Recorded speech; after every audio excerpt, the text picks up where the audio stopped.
Shall I start? Sir, you can start now, sir. You can start now. Okay, right. Okay, sir. Start, sir.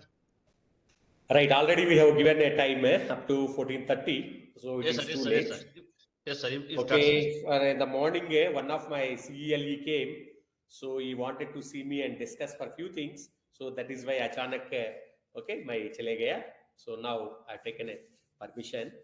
So now I'm free up to 16:30. Okay, I'll be here only. So this is something like an accident. Okay, accident also, it cannot say the timing when it will come and all, it will not say. So it is something like an accident, you have to imagine. So accident may occur during night also, morning also, early morning also, on festival days also, on all the days accidents will take place. So there is no time and this one. Okay, so that is why this is something like that, right? So in the morning class, we were discussing about assuming that other things are already remembered. So we are discussing about mainly play. We are discussing about play. So there are two places play will be there. So play, I told you, on right side of the wheel also will be having a play, and left side also will be having the play. So play on the left side. For example, what you are seeing this wheel. Okay, this is the left side play. So sigma L if you call, and the play on the right side you can call it as R, sigma R. So this play in the case of a coaching stock for normal wheels and all, so we will be getting 19 mm. So please remember. So this also everybody must understand clearly. So otherwise it will be difficult. I will explain once again. This play, standard play, this is also called as standard play. So this play minimum it must be there. It is a 19 mm, or it will be more than this 19 mm only for coaching and a wagon stock. So the 19 mm or more it will be there. So what are the conditions here to get this 19 mm? I am assuming the wheel as a full wheel. That means a flange is full flange. So I mean full flange means for a coaching stock and all 28.5 mm is the full flange. Okay. So for full flange, if it is a 28.5 mm thickness, this one, and the gauge is only 1676. Gauge is correctly 1676. Okay, so then wheel gauge is wheel gauge 1600 mm. So these three conditions are fulfilled. So these are fulfilled means this is a new wheel. So correct gauge and wheel gauge is 1600. This is the track gauge. Okay, they don't confuse. This I am talking about track gauge, and this I am talking about wheel gauge. So track gauge is 1676, wheel gauge 1600, flange thickness is 28.5 mm. Then we can arrive at 19 mm is the play. But normally the play will be more than this. Why? Because track gauge may be more. For example, in some of the cases, some of the tracks slack gauge may be there by 10 mm. So plus 10 mm you have to add here. Suppose if you are having a flange thickness of say 23 mm. So 28.5 minus 23. So this is 5.5 on one side of the flange, another side another 5.5. So it will be 11 mm. So you have to add for play finding another 11 mm. So total play will be 19 plus 20, 39. So 40, so 50 mm play will be there. That means play, what I am talking it is the minimum play will be 19 mm. It is not a maximum play, so minimum play. So how I have arrived that calculation I will show you first. So then you can appreciate so what is play and how it will be calculated.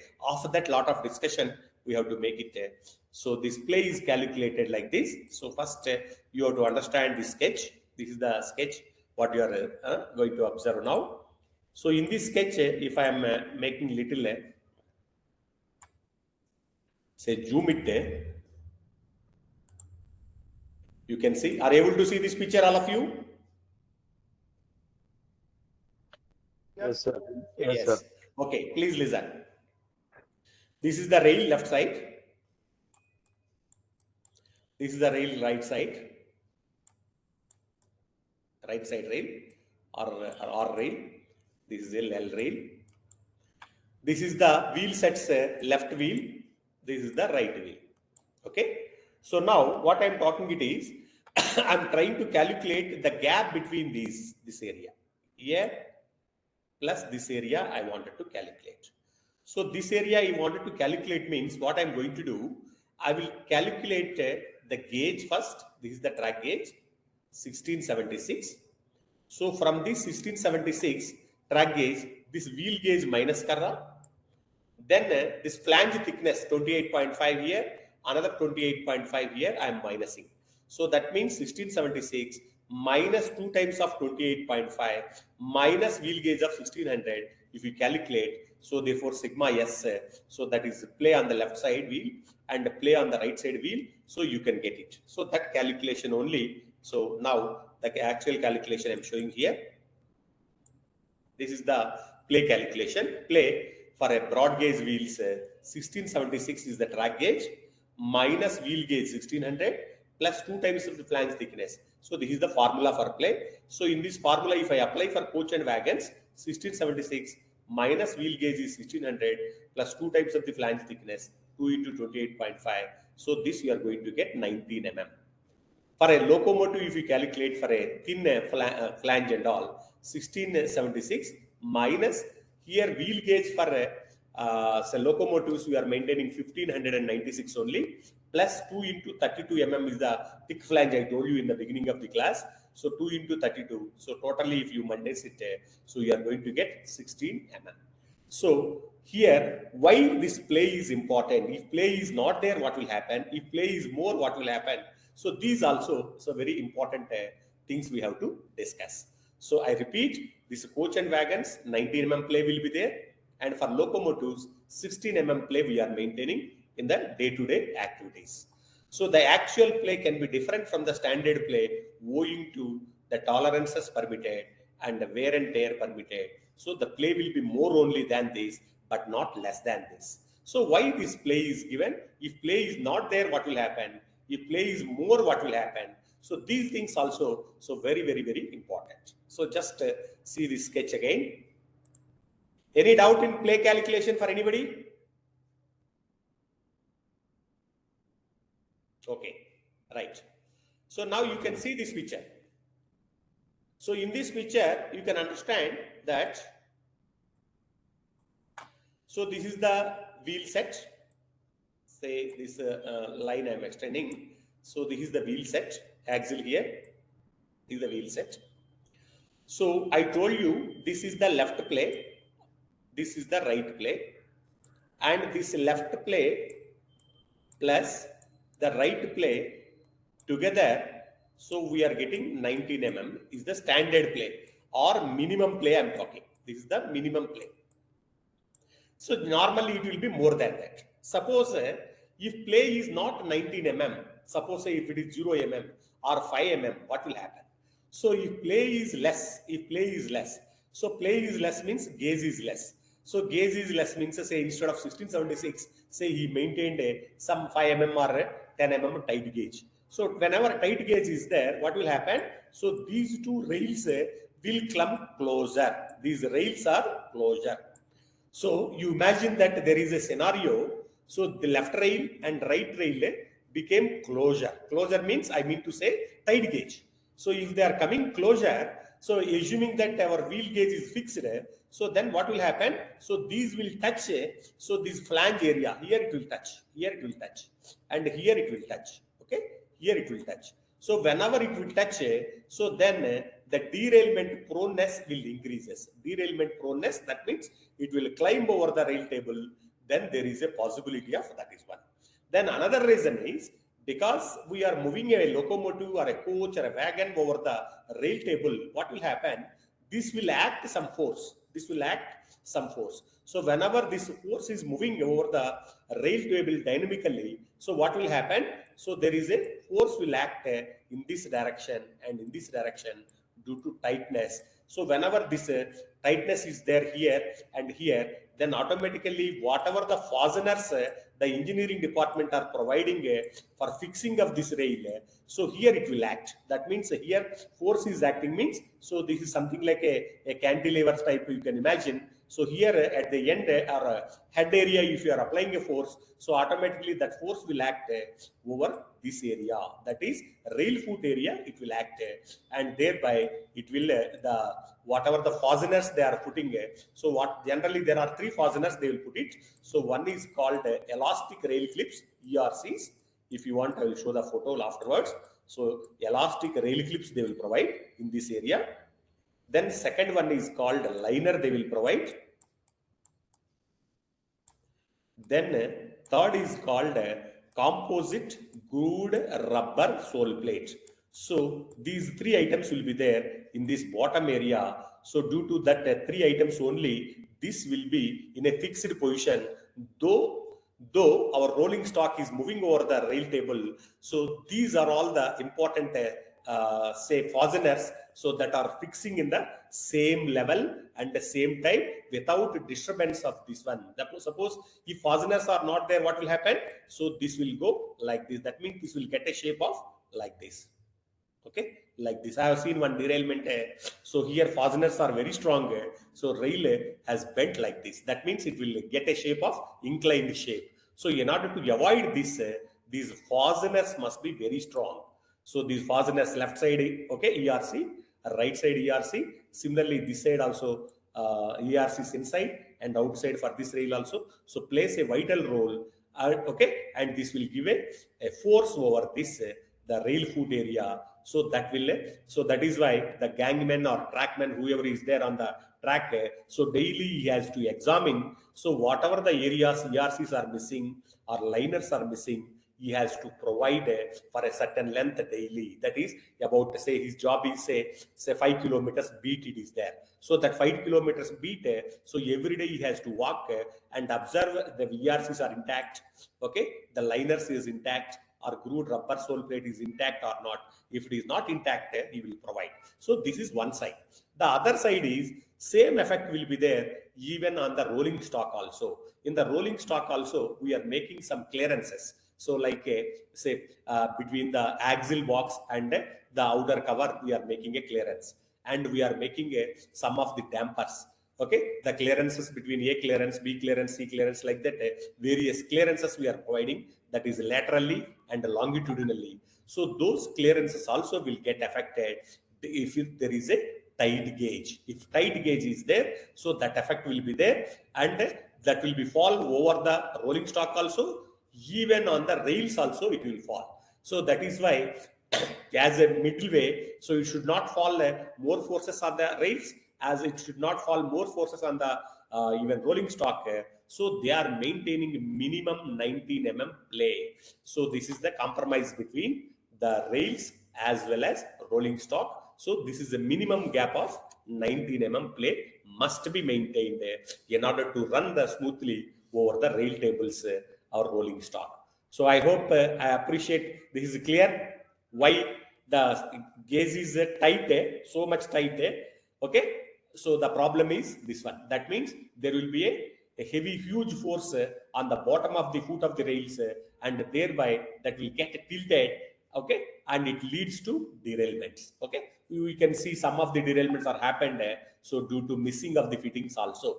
So this will get loosened. Okay, this area get loosened. That is why the play is compulsory to move the rolling stock over the rail tables. This play is compulsory. I hope understood the play, why it is important.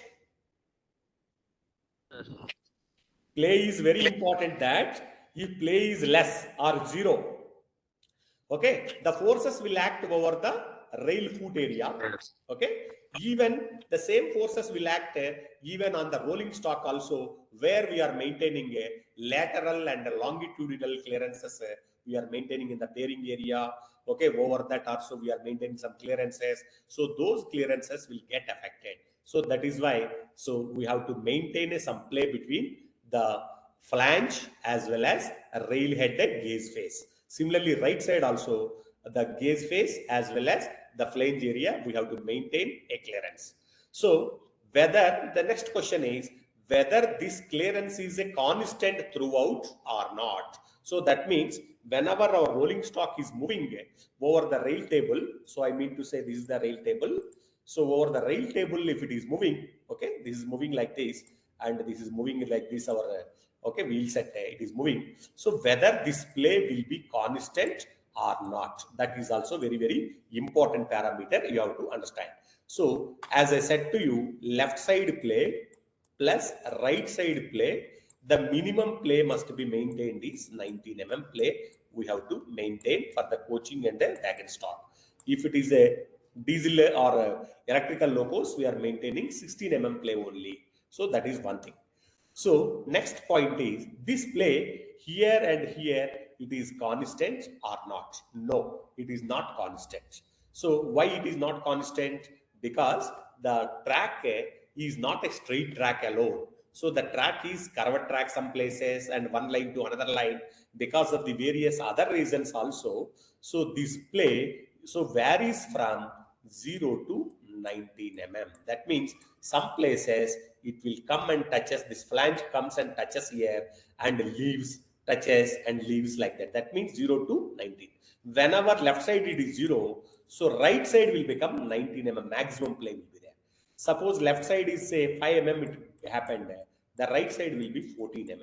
So remember here one thing, so if total is always constant, that means the left side play plus right side play, here total will be 19 mm. So 5 plus 14, 19 mm. So similarly say it is increased to 7, so this side it will be 19 minus 7, 12 will be there. So similarly it increased to 10, so here another 19 will be there.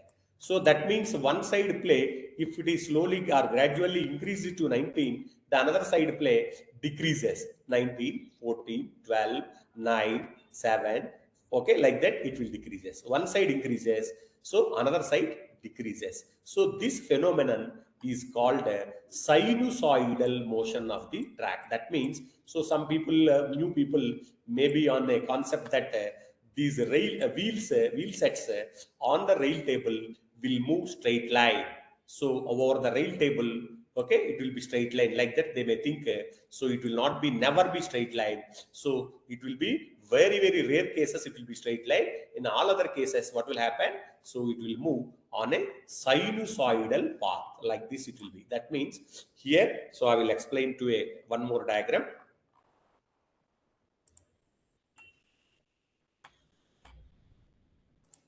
Please see. Please understand this diagram, very important. Say this is one rail table. Say let us say left side. Similarly, this is the right side rail table. Left side rail table, right side rail table. Suppose our wheel flange will come closer to this and leaves and goes closer and leaves and goes closer and leaves. So similarly, when it is touching here, it is leaving a gap. Here it will be like this.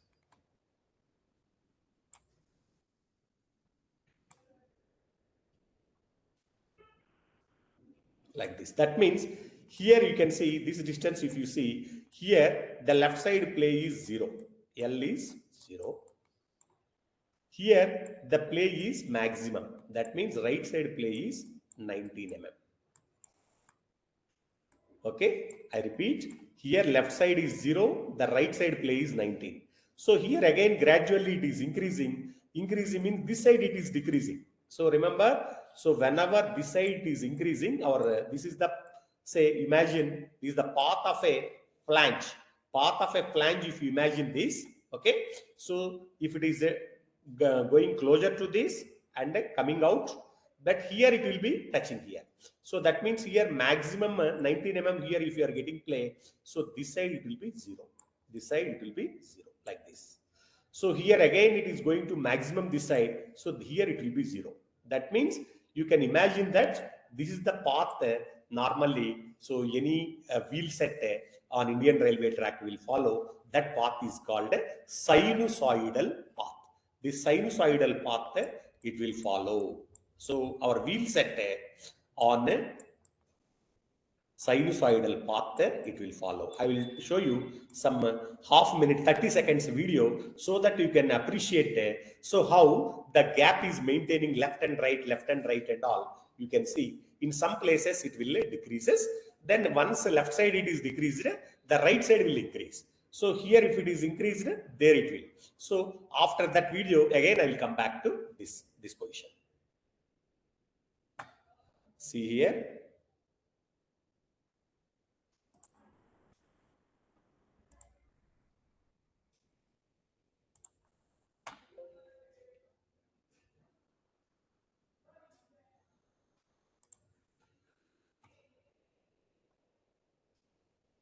All of you are available?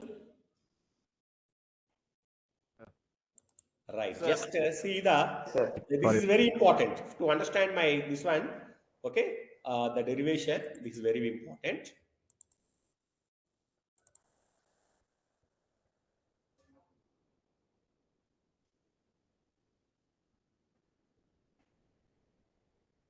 कोई खतरा नहीं होता है, लेकिन फिर भी security के लिए अगर मूवमेंट तेज हो गई तो अचानक से कुछ भी हो सकता है, और उसी अनहोनी से बचाए रखने में ये फ्लिंजेस बहुत काम आते हैं। अगर किसी मूवमेंट के दौरान Are you able to see the video? Yes, sir. Are you able to see the video? Yes, sir. Okay. Once again, I will play the same.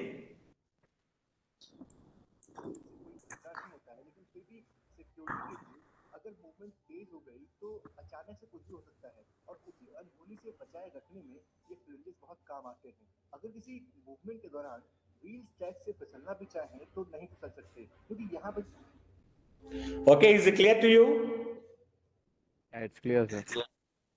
So now from this, what I wanted to tell you, you people, is so the wheel set over the rail table, you will not move straight line. So it will move. Once again, I will draw the same picture. I wanted to explain many other things to you. Say this is the rail table, left side. This is the rail table, right side. Okay, rail table. So I told you the wheel set will follow like this. Same way here also.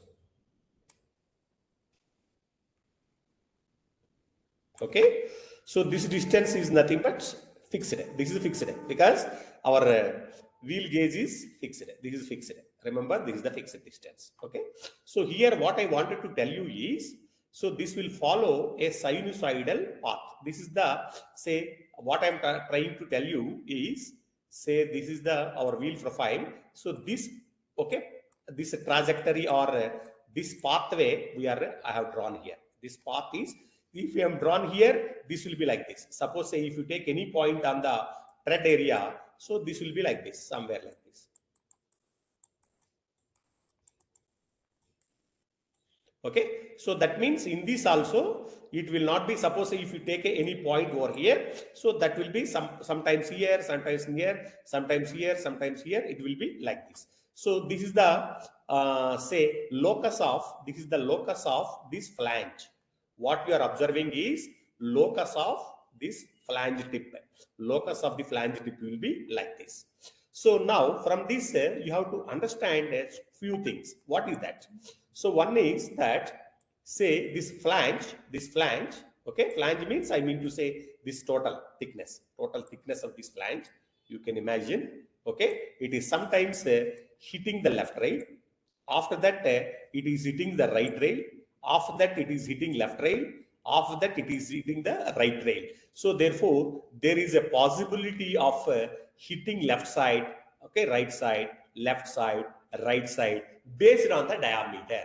So normally if the diameter of the wheel is say some 1000 mm or say 1090 mm and all, so after a few meters it will touch, okay, touch here. So till that time it will be here. So do not okay, imagine this is the actual drawing. So it will touch here, means after a distance of some 20 meters or 25 meters, again it will touch. Okay, so like this. So meanwhile it will touch here. Okay, meanwhile it will touch here. So therefore, that is also called as amplitude. So that amplitude will be different for a different diameter of the wheels. For example, loco wheels, the amplitude is more. For a coaching wheel, the amplitude is less. For a wagon wheel, it is of 1000 mm. The amplitude is a little more than the coaching wheels. Okay, so that calculations and all it is there.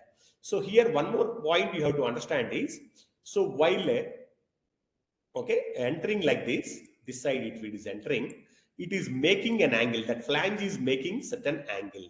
Are you able to see the angle here? That means with respect to the rail table, with respect to the rail table, so our wheel is okay, angularly entering here. Okay, angularly entering here. So this angle, if you take it, this angle it is called as, this angle we will call it as positive angle of attack. This is called as positive angle of attack. Angle of attack. So here why positive, negative and all, zero and all I'll explain. So positive means, so in the case of our coordinate geometry, whenever we are measuring the angles in terms of anti-clockwise, it is positive. So the angle when it is measured in this way, it is negative. That is why it is called as positive angle of attack. So what is a positive angle of attack? I hope you understood.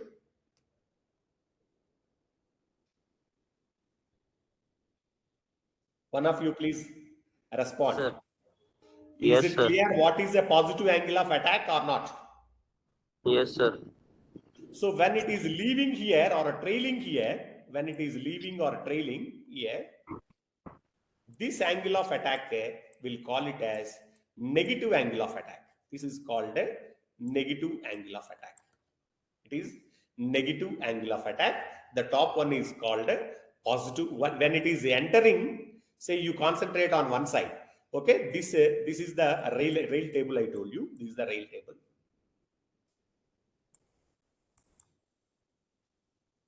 So over the rail table, whenever the flange is touching and hitting here, so that angle, okay, at which it is hitting, so that is called a positive angle of attack. Whenever it is leaving the rail table, from one side only you concentrate, from one side, so that side it is called a negative angle of attack. So positive angle of attack, negative angle of attack, and a zero angle of attack. So due to this positive angle of attack or negative angle of attack and all, so it will create one force called a lateral flange force. That means with the help of a flange, so it is creating a force over the rail table. So this force, I can say horizontally it is hitting here. So that is called as lateral flange force. So lateral flange force is get created. Lateral flange force. Lateral flange force. So why it is called lateral? Because it is longitudinal, means along the track it is called as longitudinal. Okay, across the track we'll call it as lateral. So lateral flange force will act instantaneously at this point. At this point, okay, lateral flange force will act. Similarly, after this, again lateral flange force, here it will act.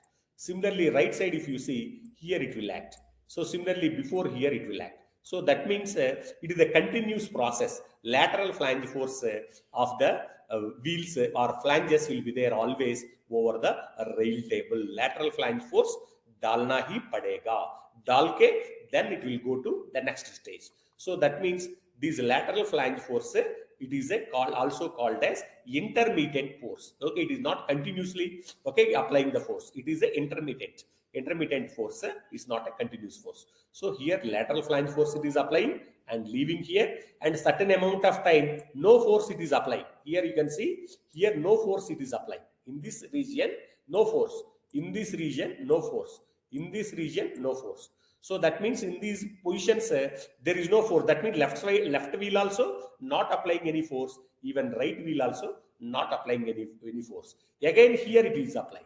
In this area it is applying again. So one more lateral flange force, right side it is applying.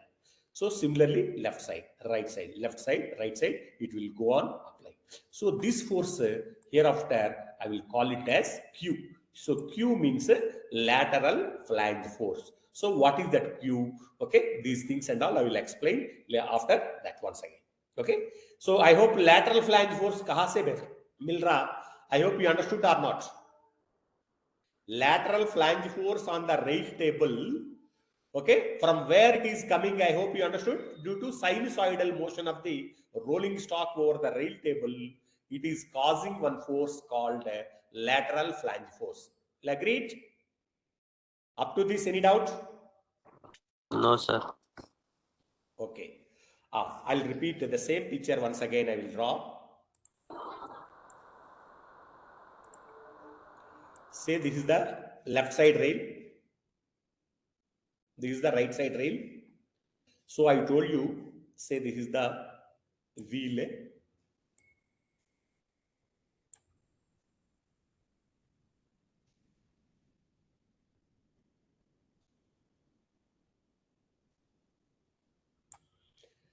Okay, this is the wheel. Okay, are you able to see all of you this picture?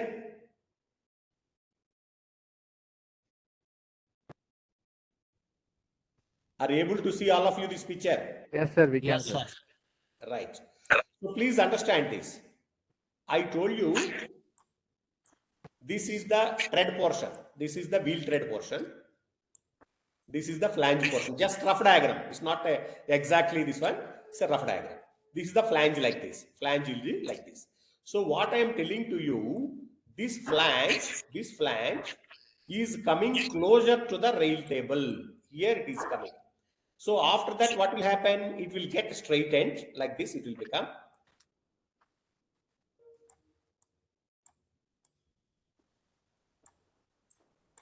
Then next time, what will happen? It will be aisa modega. That means, so while moving into sinusoidal wave, so what will happen? This area you can imagine here. Here it is touched. Next where it will touch? Okay, like this. Okay, like this, like this. Okay, like this it is going. So that means whenever it is touching this flange, remember this is the flange. ये flange इधर hit हो रहा, कहाँ hit हो रहा? Head को, head of a rail table. Okay, it will hit. समझ में आ रहा मैं जो बता रहा? Okay, so here normally our wheel set here it will make a one point of contact, and here it will make a one more point of contact.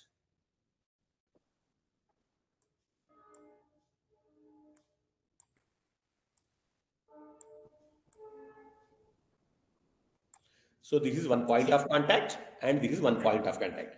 So remember, it is a point contact only. It is not a line contact. So point contact it make. So normally when the rail is like this, say in this scenario, if you imagine,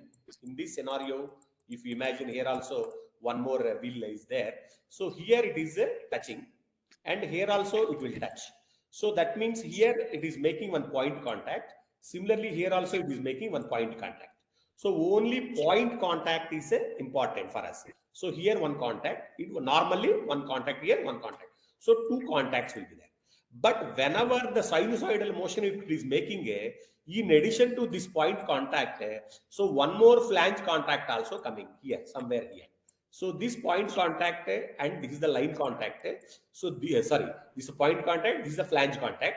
If you join this, you will get some particular angle. Okay, here suppose say here rail table is weak, so here इधर से ऊपर चढ़ेगा. If rail table is strong, so ऐसा मोड़ेगा वापस, फिर वापस आ जाएगा. That means I mean to say it will hit here. If it is strong, then ऐसा मोड़ेगा. Then again it will hit on the right side. Again ऐसा मोड़ेगा. That means the motion of the wheel set will be a sinusoidal way. So normally it will be having two contacts. So one is tread area left side contact, tread area right side contact. This is normally two contacts. Whenever the flange coming and touching these places, okay, that time it is making additionally one more contact. So that is called as flange contact. Okay, this flange contact will be inclined to the axis of the rail. Okay, or okay, this one. With reference to this, it will be inclined, or with reference to this, it will be inclined. So here it is called a tread contact. This is called a tread contact. This is called a flange contact. Flange contact. So maximum contacts will be always 3. Okay, it should not be more than 3. Normally, whenever flanges are not touching the rails, so 2 contacts will be there. So one is left side thread contact, right side thread contact normally will be there. So as and when it is following the sinusoidal path, it will follow sinusoidal path only. So therefore, some of the cases, so what will happen? It will be creating one more contact. It is called as flange contact. So flange contact, if it is making a, so what will happen means here it is hitting. So due to this hitting here, so that force I am calling it as lateral flange force. Lateral flange force. That means ये flange जाके left side rail को दबा रहा, okay, hit कर रहा. So that I am calling it as lateral flange force. So I hope what is a lateral flange force, it is clear to you. Yes, sir. Lateral flange force किस वजन से हो रहा? On what reason it is happening? Sinusoidal motion. Yes, sinusoidal motion of the wheel set over the rail table. So where these points are there, okay, here, okay, we can call it as a nodes, antinodes and all sinusoidal way. Okay, so those places it is hitting over the rail table. So that area we'll call it as. So force is applied by our flange. So that force it is called as lateral flange force. So therefore, at the where these two are contacting, lateral flange force, that area only this will be there. That means that the particular point of contact only, flange contact only, that will be there. So again it will leaves and come back. Okay. So therefore, whenever thread contact is there, suppose both the sides are thread contact, then there will be lateral flange force is 0. So after certain interval of time, then it will make a lateral flange force. That means flange contact will be there. After that, it will leaves both. Again, it will right side also leaves both and makes one more lateral flange force right side. So therefore, lateral flange force is a continuous phenomenon. So as and when our wheel set is moving over the rail table, left side one time, right side one time, left side one time, right side one time. So it will keep on making like this, okay, on a straight track. So whenever on a, say for example, say this is the curved track. So curved track, okay, so always it will be there. That means in this curved track,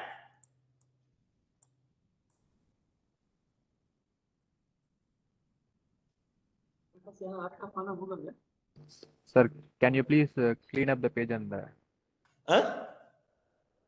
can you please clean up the page and once again freshly you can draw, sir, so that we can understand it. Okay.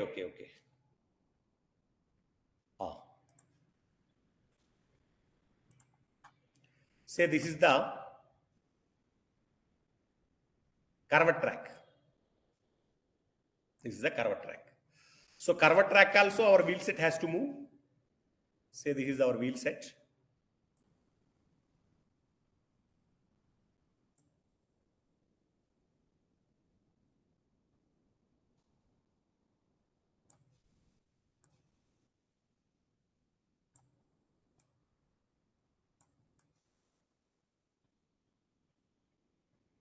Okay, so this is the wheel set.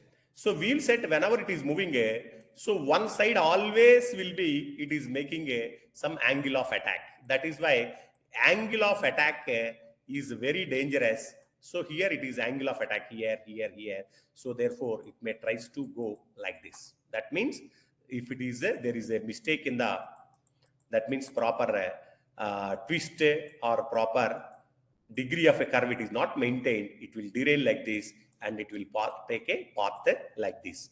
So that means angle of attack is continuous in the case of a curves, angle of attack is intermittent in the case of a straight track. That only I wanted to convey to you. So this is a straight track. So straight track means here one angle of attack, off that here, off that here. So it will be intermittent. Here 1, 2, 3 like this it will form. So similarly right side, here it will be here, here, here it will come like this. So this is in the case of a straight track. This is in the case of a curved track. So that is why curved derailments are more and more.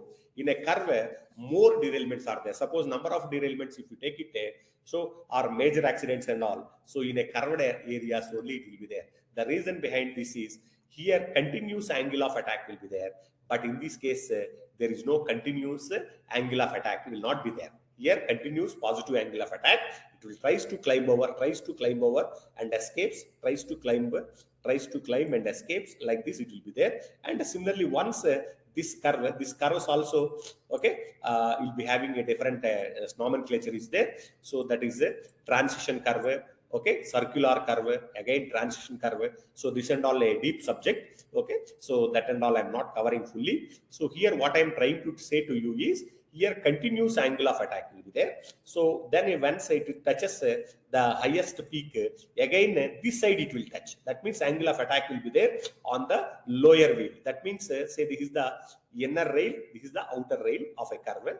So for first time this will be for this say outer rail the angle of attack will be there. So while coming out from the curve, so the angle of attack will be more for this inner side like this. So angle of attack it is more and more means the danger more and more. So that means in curved areas accidents will be more, and the straight areas unless there is a problem it will not be there. So curved areas means including the turnouts also. That means our cross points and crossings are more for the derailments, and curves are more for the derailments, and straight tracks are less prone for derailment. So for that only I wanted to draw this diagram. Okay, this is the curved track, this is the straight track. Straight track, curved track. Straight track derailments are very less because it is intermittently it is touching angle of attack, okay, or this is trying to climb over here, it will be very high in the case of a curved or any turnout. So turnouts also it is nothing but a say it is a turnout. So turnouts also very prone for derailments. Okay, the reason is angle of attack is continuous in this case. Angle of attack is intermittent in the case of a straight track. So after this I will go ahead. So now, as I said to you, up to this, okay, how many number of points of contacts will be there on the straight track normally? 3. Not 3, 2. 2 normally. Whenever it is okay, touching the angle of attack, that means flange, that means one side. As I said to you, there are two gaps, two okay plays are there, left side play, right side play. This will be for standard 19 mm will be there. If any one will become 0, that side angle of attack will be there. So that is intermittent. Okay. So meanwhile, further distance, say 1, 2, 3, it will go up to 19. Then it will increase. This is 19. So 18, 17, like this, it will be there. So this is an increasing trend, means this will be in the decreasing trend. Both will be sum is equal to always 19 mm. So I'm talking about point of contact will be in this place, and point of contact will be in this, but in this side. But whereas again 19, 18, 17, it will go down to 0. Again one more point of contact left side. So point of contact here, angle of attack here also angle of attack will be there. Okay, those places.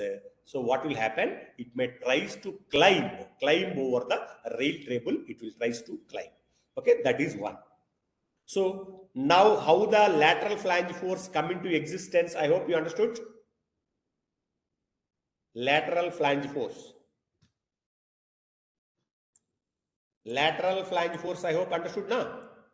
Say, so this is the sinusoidal part of the tip of the flange. So here, this only, I am talking about this. So this is the angle of attack positive. This is the angle of attack negative. This is the angle of attack 0. So 0 angle of attack, positive angle of attack and a negative angle of attack. So this positive angle of attack will tries to climb over the rail table. This is the rail table. It will tries to climb. This is the prone for the derailment. So in this only the wheel set will cause lateral flange force. So lateral flange force is lateral flange force. So I can call it as Q. This lateral flange force, I can call it as Q. So Q is the result of the sinusoidal motion and where the flange is touching the rail head. So that location I can create a lateral flange force is existing. Okay. I hope it is clear lateral flange force. Yeah, it's clear. Clear Sir. lateral flange force. Yeah, clear, sir. Right. Sir, So I'm here having also a I doubt. told you two things.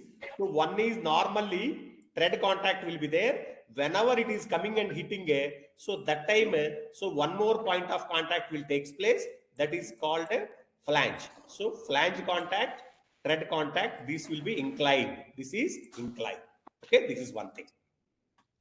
The next, one more thing you understand between the wheel and rail, one more force also it is there. That is called own weight or self weight. Own weight or self weight. Own weight or self weight. Sir, what is this own weight or self weight? Because as I said to you, say you imagine one locomotive. This is say WAG 9, WAG 9. So this is having say 3 axles in the front, 3 axles in the rear. Okay. So this WAG 9 weight, I told you this is 123 ton. Okay. So this weight will act downward. So if it is acting downward means automatically it is also sharing by this first front axle, middle axle, then rear axle of the front truck. And similarly here also this rear axle, middle axle, and on one more rearest rear axle. Okay, this one. So that means this is shared by all 6 axles. So it will comes around, sorry, this is 132. So it will comes around, say, some 22 ton. So on each axle, 22. That means what I mean to say this is the axle. This is your, okay, the wheel. Similarly, this side also wheel. So here it will act this 22 ton. So 22 ton if it is acting, and this is equally shared by both the wheels. So here also it will be 11 ton, and here also it will act another 11 ton of weight it will act. So that means 11 ton weight, this is called vertical load. So vertical force is 11 ton. Okay. Okay, it is acting for this loco. For whenever this the WAG 9 it is moving on the rail table, so it will be acting continuously. This is called a continuous force. This continuous force is keep on acting on the rail table. So rail table, this 11 ton force is always acting on the rail table. So now, from this, what I wanted to conclude to you, there are 2 forces will be acting on between rail and wheel. So that area I will highlight once again. Are you able to see this picture, all of you?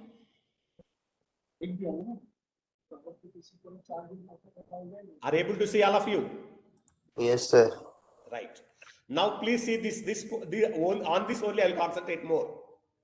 This is the, say, left rail. This is the left rail. Okay, left rail.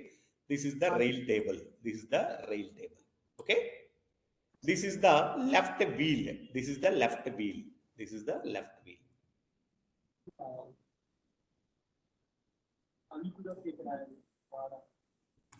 Okay, this is the wheel. So now I said to you 2 things. One is lateral flange force. Okay, lateral flange force is designated with the letter Y. Okay, letter Y. Vertical force I am designating with the Q. Okay, Q means this vertical force is a continuous force. I repeat, vertical force is a continuous force for a loaded wagon or a loaded vehicle and all. So this is a continuous force. But lateral flange force is an intermediate. Okay. So these two forces will act. So due to this vertical force as well as lateral flange force, the other two forces also get created, because this wheel set wheel, it is acting over the rail table. So therefore, as per the Newton's law, if wheel is acting a force on the rail, means rail also will react. So that is called a reaction force. So this is called a reaction force. So R कहाँ से आया मालूम हो गया? What is R? Reaction force. R is the reaction force. As per the Newton's third law, if a body is acting one force on the other body, the other body also will react. So that force, that is called a equal and a opposite reaction. The same way will be equal here to we are opposite. getting a reaction force R. Reaction force मालूम हो गया?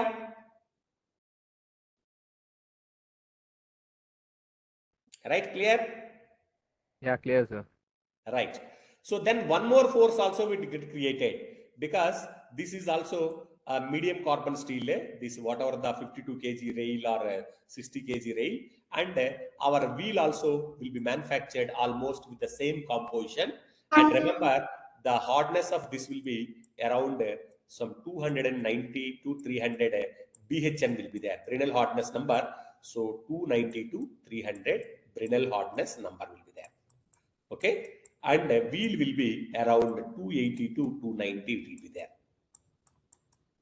So little less than the rail. So that is why wear and tear on the wheels will be very faster than the rails, because once rails are laid, they have to be little stronger. So that is why little carbon percentage they will add more. Okay, in some of the places like where especially tongue rails and all. So there little what we can say heat treatment they will do it, hardening they will do it. Thereby the hardness will be little higher than 300 BHN it will be there. Okay, so that and all. From this, what I wanted to convey is this is also a metal, okay, of almost same composition. This is also metal of same composition. So when two metals are rubbing each other, so there is a one more force called frictional force also will act. So this is the frictional force F. Okay, so you can see here. So this is the frictional force. So there are one more force called frictional force. I repeat to you. So there are totally four forces that I have shown you. One is called lateral flange force, horizontally it will act. One more is called own weight force or vertical force, that is a continuous, it will act. Then due to this vertical force as lateral flange force, other two forces also will come into act. One is called a normal reaction force, another is called a frictional force. So frictional force is equal to mu into R. This is the normal reaction force. And as I said to you, this R and F will act inclined to the rail and wheel interaction. Say this is the rail wheel interaction here. These two are joining together. So this force will be like this and this force will be like this. And this force, it is acting at an angle of beta. So what I mean to say, this R will act with reference to the vertical, it is acting as beta angle. So if it is beta angle means I can calculate by right angle triangle. So this will be 90 minus beta. This is 90 degrees. So then it will become a right angle triangle. So then this will be R times sine 90 minus beta. It is that means indirectly what I'm trying to do, one inclined force I'm resolving into two components. One is a horizontal component and another is called a vertical component. That means the square of this and square of this and under root, if we take it, so then we will get R. That means R sine 90 minus beta, it is nothing but R cos beta here. Then similarly here, it will become R sine beta. Actually, it will become as R cos 90 minus beta. If you convert it, it will become R sine beta. R sine beta is the horizontal force here. R cos beta is the vertical force here. If you sum of the resultant, if you want, R is equal to square root of the horizontal force plus square root of square of this vertical force. That means R sine beta the whole square plus r cos beta the whole square. If you do it, so again you are going to get the same as r only. That is, vectorial sum of these two will be again r. So that means this inclined force I am replacing with one horizontal and one vertical force. Nothing else. This and all. Okay, we have studied. Okay, in our engineering subject and all many times we have studied. So that's why I'm not giving much importance. So similarly here also frictional force. So frictional force is acting at an angle beta. Okay, so this also we can resolve into this. So this will be f sine beta and this will be f cos beta. Sir, why I am doing all these things? Because here I wanted to resolve the forces horizontally. So that is sigma v equal to 0, equilibrium loss. Sigma v equal to 0, sigma h is equal to 0, and sigma m is equal to 0. That means algebraic sum of the forces acting vertically, okay, that is 0. That means, say, if you are imagining vertical force is positive, downward force is negative, so sum of them it is equal to 0. Similarly, horizontal, left side, right side equal to 0, same thing. So movements, clockwise movement of the forces, anti-clockwise movement of the forces must be equal to 0. Same for electrical engineering background people. So you may be knowing about our Kirchhoff's laws. First law of Kirchhoff's law, second law of Kirchhoff's law, same thing. Here also same thing I am applying. That means I am resolving the components along horizontal, along vertical if I am resolving. So I will be arriving some expressions. Those expressions I am writing directly. Okay. So here this slide will show you what is the lateral flange force if you resolve y is equal to r sine beta minus f cos beta. You can get it. Vertical force you will get it q is equal to r cos beta plus f sine beta. So this and all how we arrived, I hope understood all of you. How I arrived these values, I hope you understood.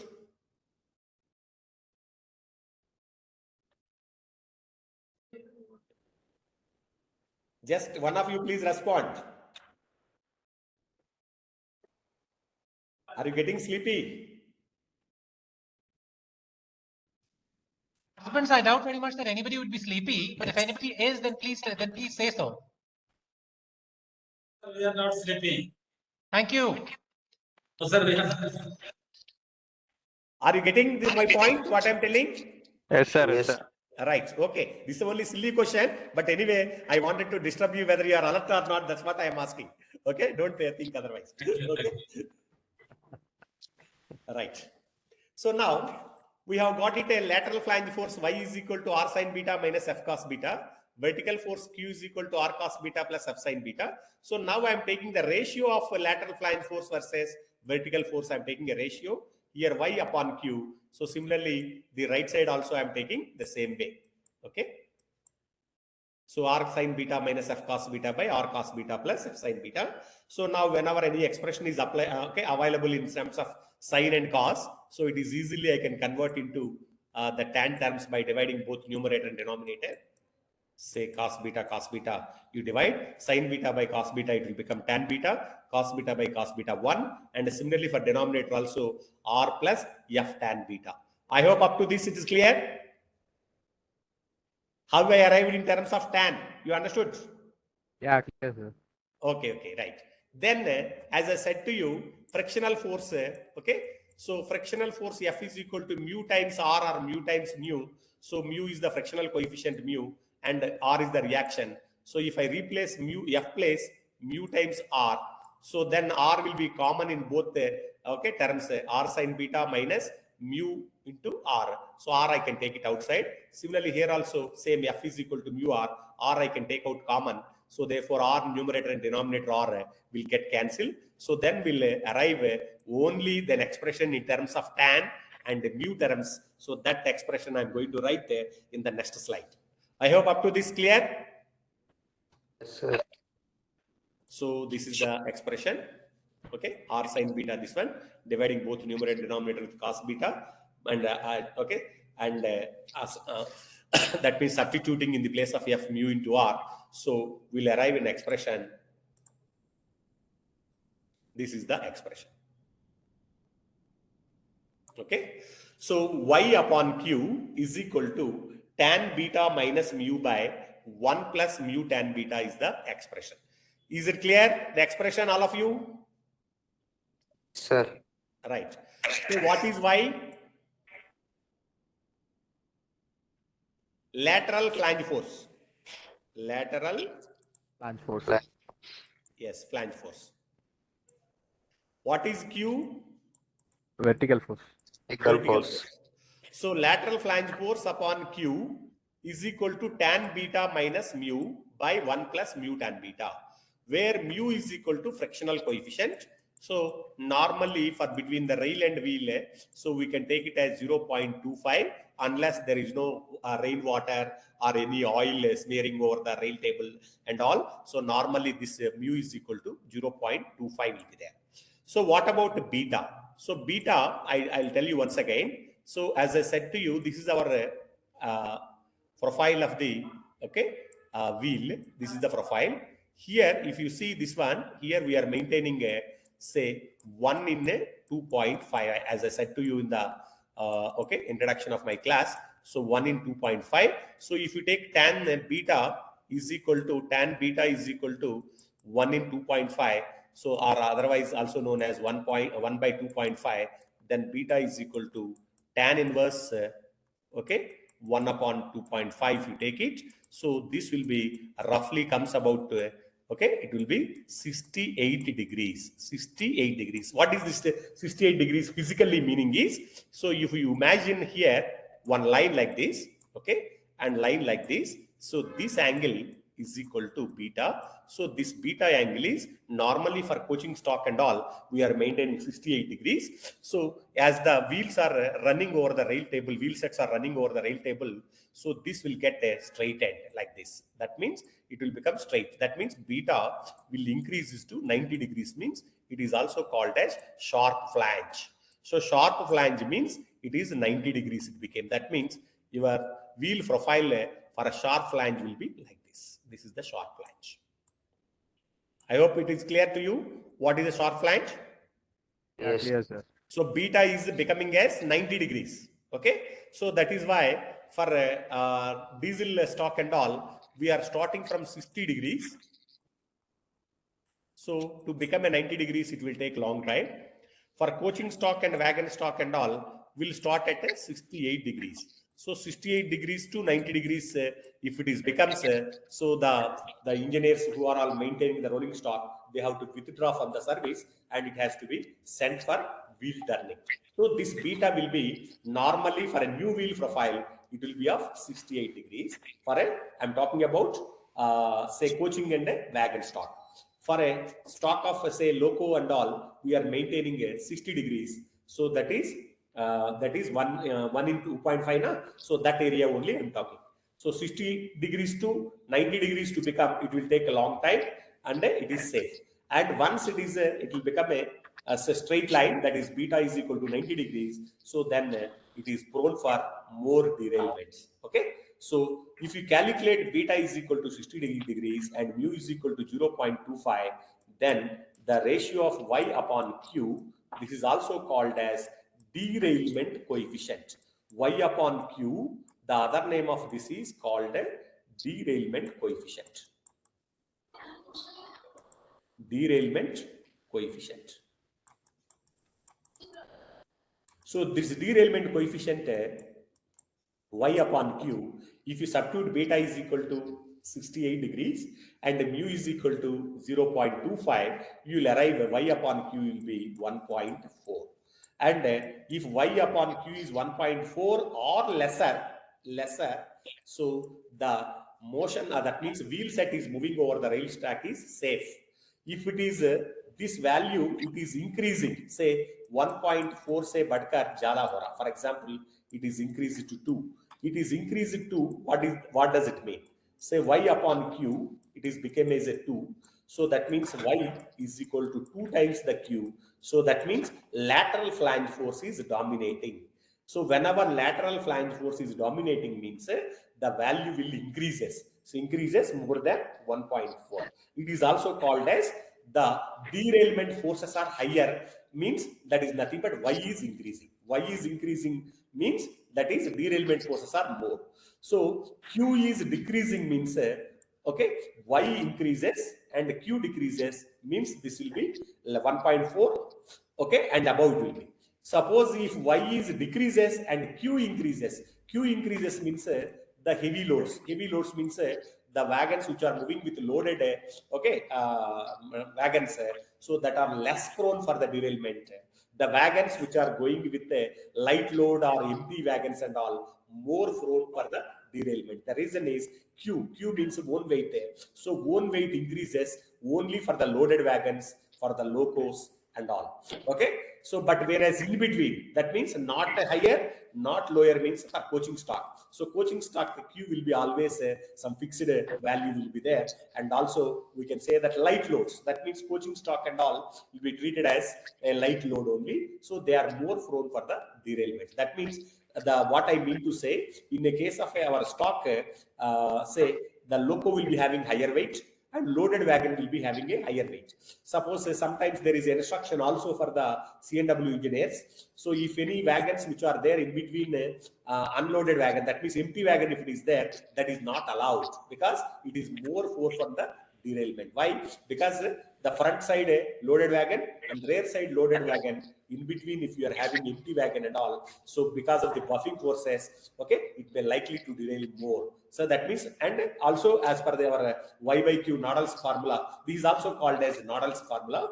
So this derailment forces will be predominant than the restoring forces. So that is why out of this y upon q, this numerator is increases, okay, the value increases, so that implies that y is increasing. This is increasing means, okay. So that means what I mean to say, I will draw the diagram once again.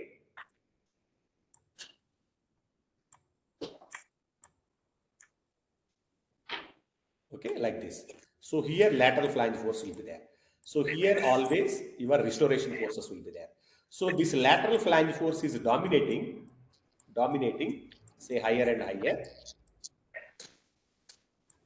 Okay, then this is constant. This is constant. So therefore, the derailment chances are higher. So therefore, in order to investigate any accident and all the derailment cases, so one has to look for why these okay, why is increased predominantly. Any issue with the springs, or any issue with the clearances, any issue with the track, so track clearances, okay, or any track support material like say liner, elastic rails, so these things, and the wheel gauge is widened or track gauge is more and more. So these things and all we have to look for it. That means as a mechanical officer or a supervisor, what we are look for it is, so what are the places, so this y is dominating. Y is dominating means say some say fittings is missing, or something happened in this area, or this gauge is this gauge.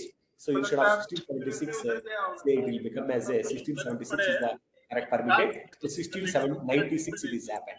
So that means 20 mm more. So whenever 20 mm slackness is there, then automatically this is one of the reason to increase the y value. Remember, as the slackness increases, y increases. Okay, as the slackness is correct, then y will be constant. So similarly q. So q is means our wheels, okay, forces on the rolling stock. So forces on the rolling stock means light load or empty wagons. These are all very prone. Or any clearances, lateral clearances, longitudinal clearances, then the spring height. Okay, predominantly say in one particular the free height is of the spring is this much. So all of a sudden the free height is become reducing. So that means it is leading to q value changes. So that means that is one area. And unevenness of a track. Say track, it is supposed to be slightly like this. It will be, say, this is the sleeper and this is the sleeper. So what will happen means track will get uneven in this area. So track structure will be like this. That means wherever sleeper support is there, so it will be constant. Wherever sleeper support is not there, so therefore it will become into a sagging portion like this. It will sag like this. Okay, so these are called uneven. So not only that, even in this area, they are supposed to fill with the ballast. They are supposed to fill with the ballast. This ballast is loose, okay, or ballast thickness is less. Okay, here it is less, here it is strong. So therefore unevenness increases like this. It will be there. That means this will give a jerking effect like this. It will come like this and recoil back. Okay, as and when wheel passes, it will recoil back. So like this also it will be there. So this type of a track I will call it as uneven track. So uneven track also will cause this Y value increases. It will also includes in the track twist. Track twist when we are discussing, that is caused to track twist. So track twist is also one of the reason to increase the Y value. Okay, then Q is anyway constant, so therefore it leads to the derailment chances, or the derailing forces are higher and restoring forces are constant. In that case also it leads to derailment. Therefore, we have to maintain the track as far as possible. Y by Q value is always less than or equal to 1. It is safer. Okay, and the limit where so we are crossing it is 1.4 and above. So this is what the famous engineer, railway civil engineer, so his name is Nadal. So Nadal, the first time he derived this rail wheel interaction, that also very long back. So in the year 1908, okay, he derived this equation. So even now also this is the basic equation.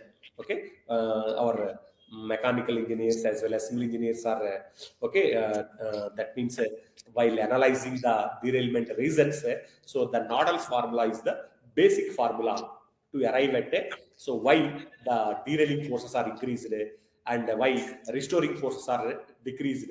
So these things and all we have to concentrate. So this is what Nadal's formula. Nadal's formula also is having some limitations, like because he has taken only at one particular wheel and one particular rail only he has taken. He has not considered what about the influence of the other wheel as well as other rail, and he has not considered the bogie. After that, the scientists like Wagner, one person, charted one more person, like that other engineers also came up and derived their own expressions.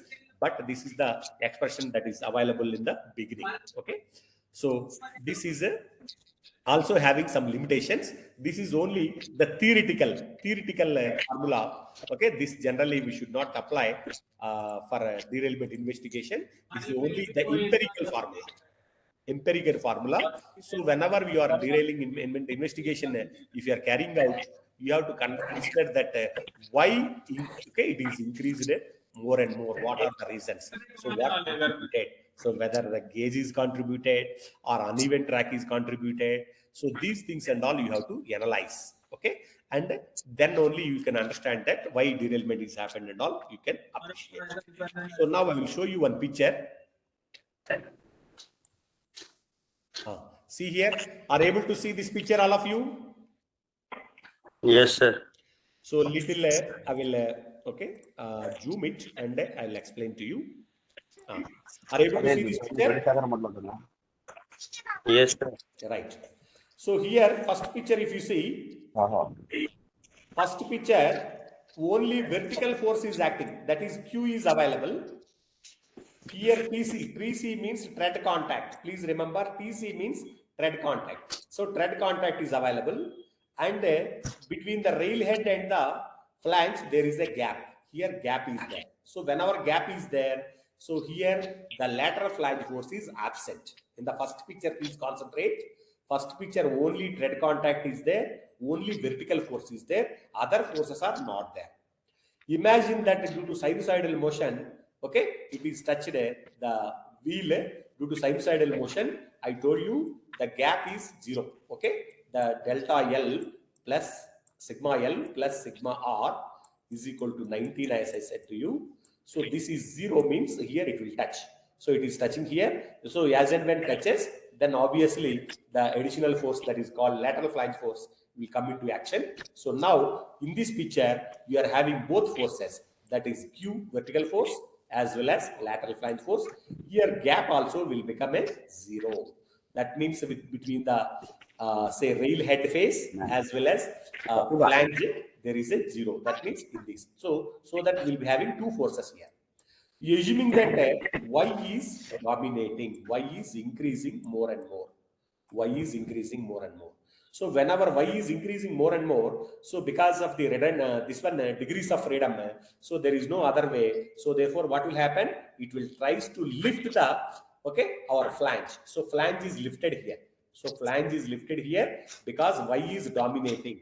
So once y is dominating and q is constant, so it is forming into the between the wheel thread and the rail face, there is a gap. Okay, gap is created. So due to that, here gap came and this one. Okay, so that means it is trying to climb. So here if you see, both okay, flange contact and thread contact become equal, so then it is climbed over here. That means y is still predominant, means this is. So this point we can call it as point of mount, POM. POM. So this is the point of mount. So on this it will travel okay, like this. Okay, then okay, I will show the picture like this. Say you imagine this is the rail table. 3D view, I will make it. Say this is the like this. So this is the rail head and this is the rail table. So normally what will happen? It will make a one point here. It will make a one point here. It will make a point here. It will travel like this. But in the case of a derailment, what will happen? Gradual derailment. So the grazing marks will be there like this.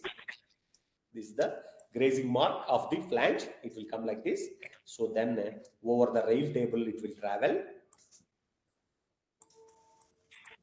Then here it will drop. So this is called POD. So POD means point of drop. Okay, point of drop. So point of drop means last picture. So point of mount means fourth picture. So fourth picture will show you point of mount.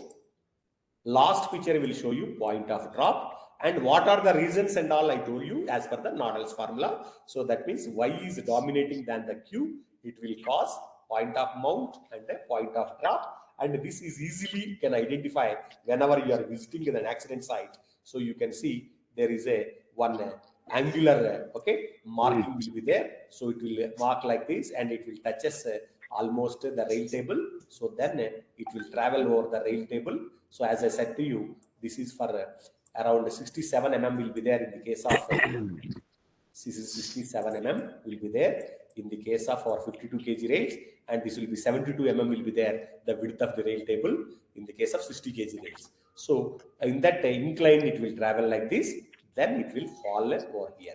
So whenever we are moving towards any accident investigation, we have to look for where is the point of mount and where is the point of drop in the case of gradual derailments. Gradual derailments, you have to look for grazing marks, okay, as well as point of mount, as well as point of drop. Okay, so this is this equation is also having some limitations. It is applicable for only in some of the forces like this. This is a formula assumption is true whenever angle of attack is large, and if there is a large lateral force and a reduced vertical load on wheel and a track with a significant vertical irregularity and a high degree of track twist is there. So Nadals formula holds good. So other cases and all, we have to see the other angles also for a reason for the derailment. So yes, please. Anybody wanted to ask me any doubts? No, sir. So this is called the Nadals formula, or also known as derailment coefficient. Okay, Nadals formula or derailment coefficient. This is the basic equation. Okay, one has to keep in mind whenever we are going for accident investigations. I hope I made you to understand at least some 30-40% of what I am teaching in this. Clear? Yes, sir.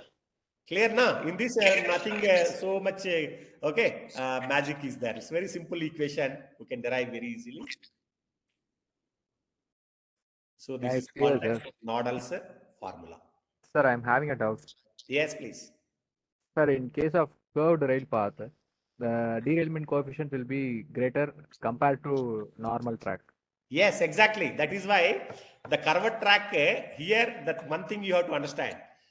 Continuous angle of attack.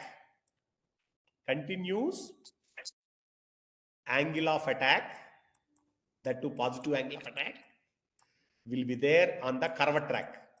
On the Sir, curved how we will overcome this? So that means a proper maintaining of the track. That means there will be actually in the case of a curved track is itself it's a one big lecture. Okay, here I have not given that much time. So here, say this is the, imagine for us, time being, I'll tell you like this. Say this is the one rail table. This is another rail table. Okay, this is another rail table. So here between them, they will maintain the difference in the rail levels. This is called as super elevation. Super elevation. So what is the role of super elevation is, so you might have studied in the +1 and the +2 classes. So whenever any moving body, it is moving on a circular path, it will experience a centrifugal force. So that centrifugal force F is equal to m into v square by r. Okay. So this always will act in the case of a curved track. So in order to overcome this, so there will be always, so super elevation will be maintained. So thereby this will be get minimized. So if they are not maintaining the super elevation properly and also correct degree, so then we cannot escape for the derailment. So therefore, so whenever an accident is happened on a curved track, so it is very crucial to check so whether properly super elevation is maintained by our civil engineering friends or not. We have to check it. Okay, so in that also a lot of calculations are there. So whenever IRIMEE is conducting any class on curves, so I will teach that that aspect. So here super elevation is one important parameter, and also there is one more parameter is called degree of a curve. How to check it? Degree and versine of a curve. Degree and versine of a curve. Degree and versine of a curve. So these three parameters you have to check it. Super elevation you have to check. Degree you have to check, versine you have to check. If they are proper, so therefore the balancing will take place between the forces that are acting outward and balancing it on the inward. So thereby equal distribution of force will be there both on the inner track as well as outer track, and thereby balancely it will move. Okay, even for that also we are having curves are the limiters for the speed. So suppose say our civil engineers say on one particular track, on one particular curve, they may permit so 90 kmph is permitted. On one particular track, they may permit only 70 kilometers to be permitted. So nowadays, as per our Honorable Prime Minister's initiative, so we are increasing the curve degrees and all. So smooth maintenance as well as speed of the curves are we are increasing to 10 kmph extra. So now in SWR also, all our speed limits, earlier it was 100, so now we are increasing to 110. So as and when speed increases, so automatically F, that is centrifugal force, is a square of the speed. So therefore F also increases. F increases means proper super elevation is not maintained. That is more prone for the derailments. So this topic is a big topic. So I will discuss okay in a later classes, right?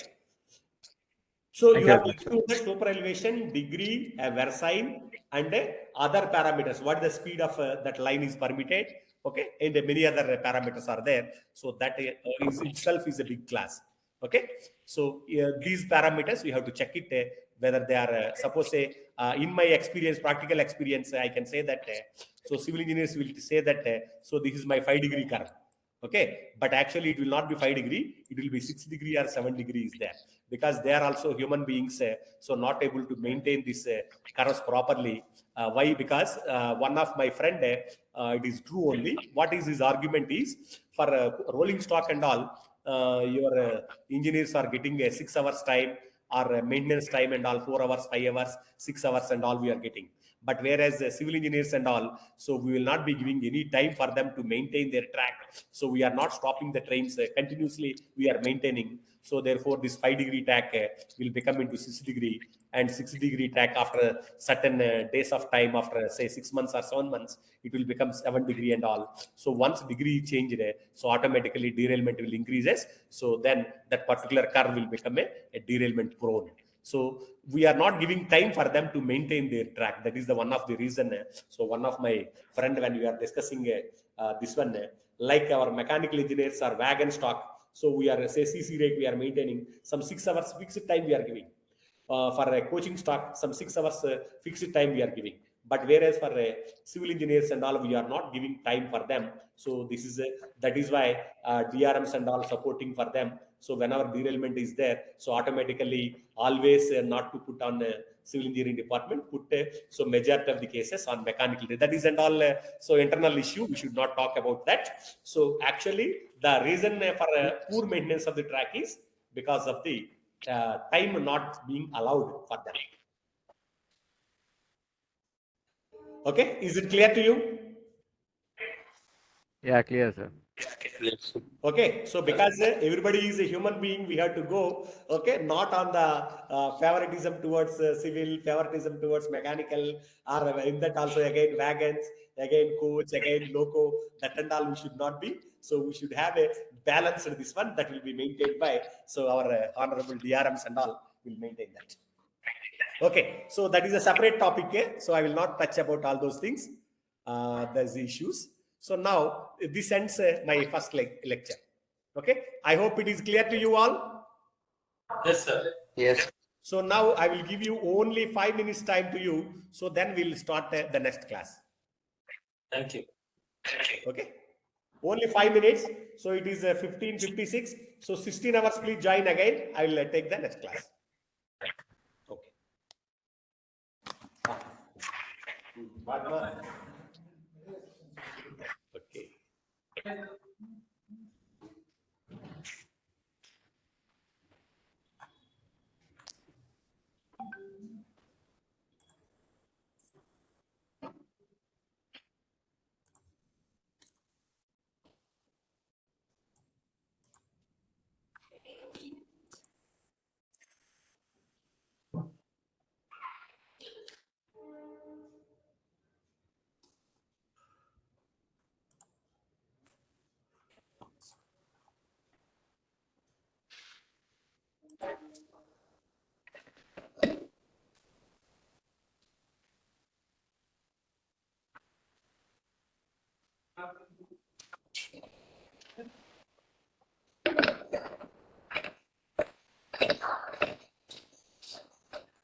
Okay.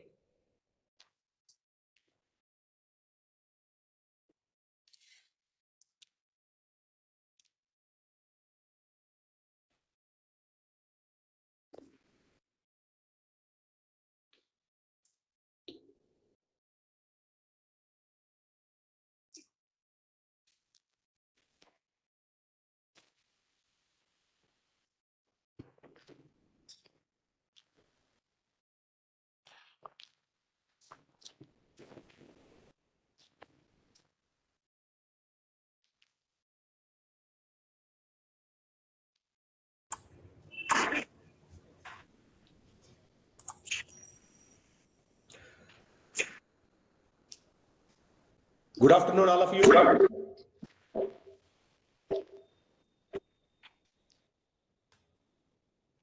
Afternoon, sir.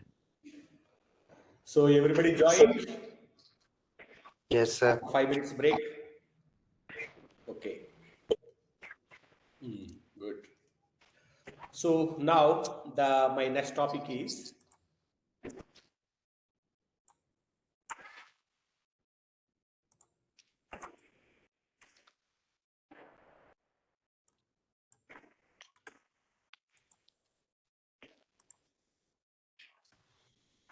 are able to see the PowerPoint presentation?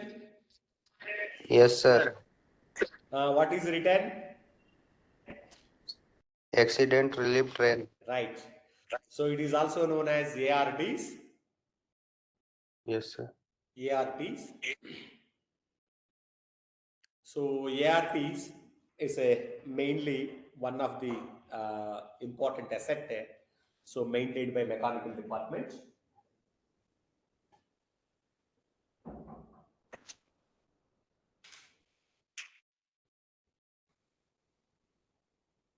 Only one page.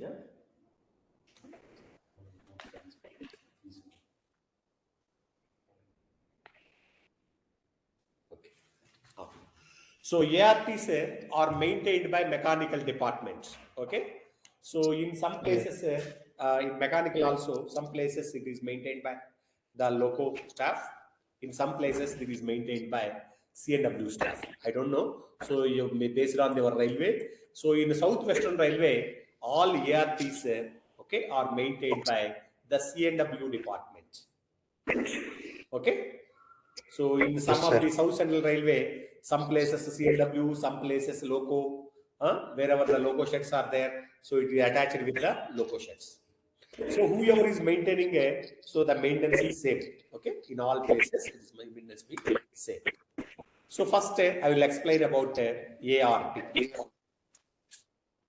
ART full form I told you. ART means Accident Relief Train. Accident Relief Train. Okay, this and all everybody knows. Okay, Accident Relief Train.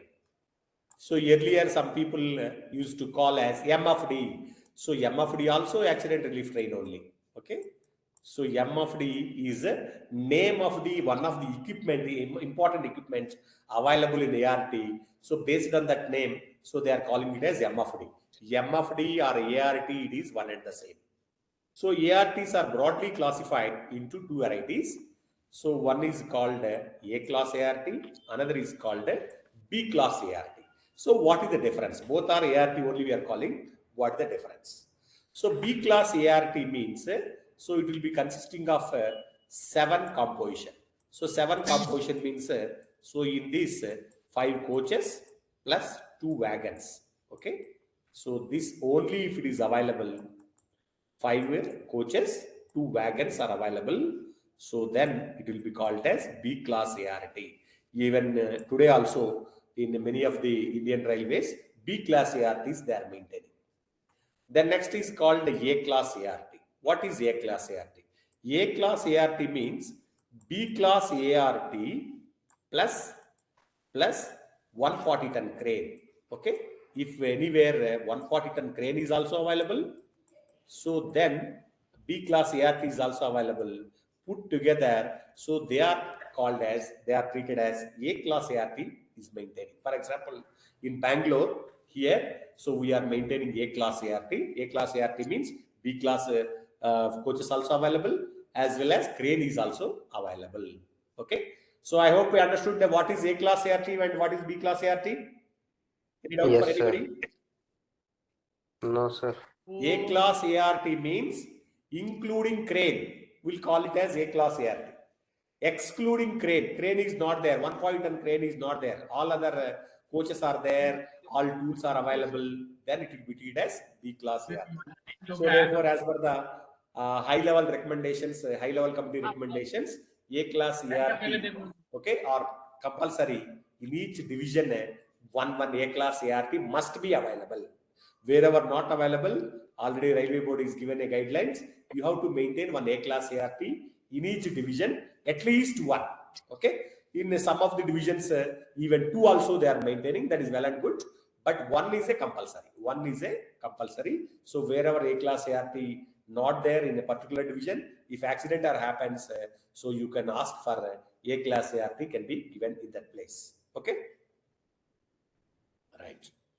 So now I will show you some picture here. This is the B class ART available in Bangalore division. This is the B class ART. So with the camera, I cannot able to cover all those things. So I will explain here one by one. This is okay. This is one coach. So this coach generally will call it as say kitchen come tool van. Kitchen come tool van. One coach will be there. Then the other one is a HRE coach. Here second coach is HRE. The third coach is electrical. Then fourth coach is engineering. Okay, I will explain once again. Okay, the fifth coach is generally SLR will be there. Some people were attaching in the last also. Then in between you will be finding one BCN wagon and one BRN wagon. Two numbers will be attached. One BCN wagon, one BRN wagon, plus one SLR. Then one for electrical. Okay. So one for electrical, one for here in Bangalore, we are giving one TRD also, one coach. Then in addition, two mechanical two coaches. Then each department one we are giving. Okay. The last will be SLR. It's a common. Okay. Common and two wagons. Okay. BCN wagon and one BRN wagon. Here, as a new person, if you are joining, you have to understand that the B class ART or whatever the A class ART it is there, the speed limit permitted is 100 kilometers per hour. 100 kilometers per hour. And also you have to maintain a twin pipe brake system. Twin pipe.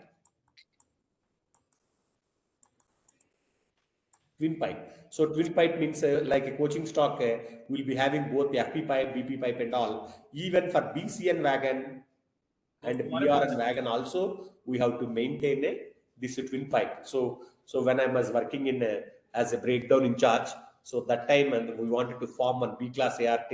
So they have sent one BCN wagon or BR wagon with a single pipe system. So then we have given a message to workshop. So workshop people came one day and they provided one more additional pipeline. Okay, then other walls and all, and they have converted into this twin pipe brake system. In addition to that, please remember this BCN wagons and all will be having only the CBC coupling. Okay, but whereas to attach these coaches and all, so they must have not only CBC, it must have a transition. That means this is your CBC coupling. So one side, okay, it will be knuckle will be there. Another side here. So this side it will be okay. Knuckle will come here. So another side baby coupling will come here. One more hole. Here one more hole. So this hole is knuckle pin hole. So in addition to that here, so baby coupling also to be provided, so that these wagons are fit for coupling with the coaching stock also, as well as wagon stock also. That is one more we have to ensure whenever we are forming a B class ART.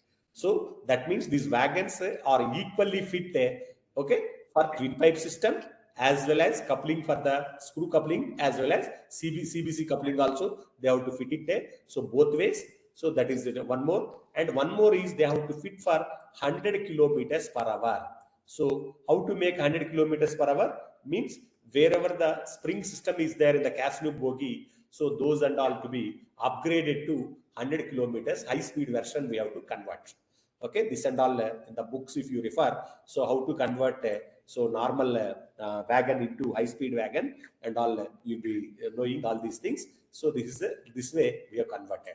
So high speed system we have to convert this wagon and second wagon, and also it is fit for twin pipe and fit for twin pipe system, as well as so coupling system to be both the CBC as well as screw coupling. So both it can be fit. So this type of entire modification we have to do, and only we can be attached to these coaching stock. Okay. So totally 7 composition will be there. So one is 5 coaches and 2 wagons.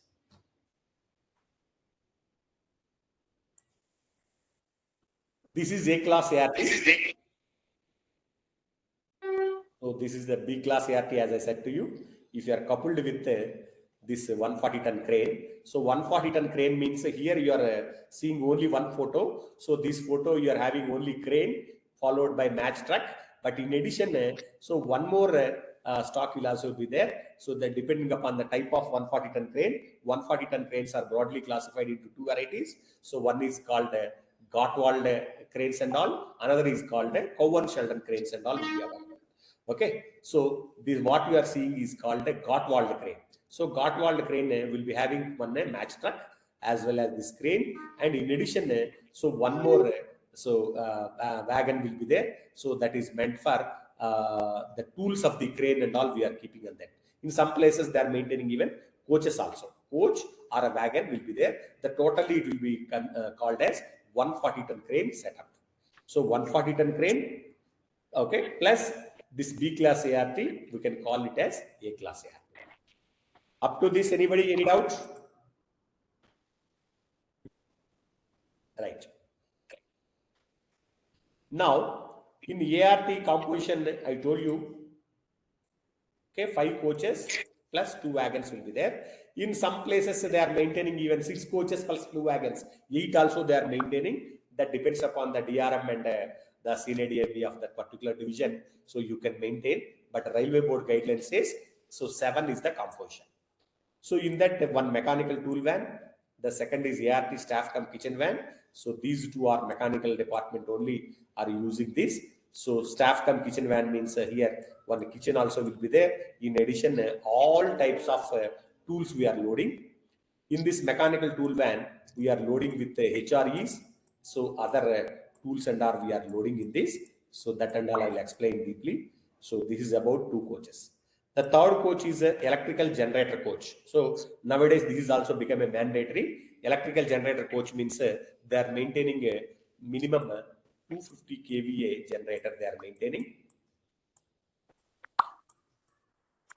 Some places even 500 kVA also, but based on the space and other things, they have to maintain minimum 250 kVA generator, and some Honda generators of 1.5 kV and 2 kV, 2.5 kV also in some place, some of the ARTs they are maintaining, and associated with the cables, wiring, switch boxes, all those electrical gadgets. So mainly this electrical generator or electrical coach is meant for supporting of the mechanical. How? So whenever any accident is happened, so during night, so night means they have to create a daylight lighting we have to create. That means where our mechanical staff are working to re-rail, okay, are lifting the coaches and all, the lighting must be proper. That is one reason. The second reason is some of our gadgets of the ART and mechanical tools, so running with electrical generator. That means on 220 volts AC. So for that also they have to provide the generators of 2.5, that is and all. Then the third purpose is they have to give the mainly for mobile charging purpose, laptop charging purpose.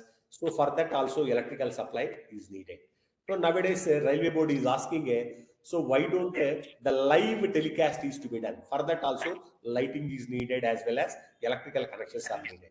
So for that this electrical generator coach is to be important. So for this also one necessary and then the nominated staff and all will be available.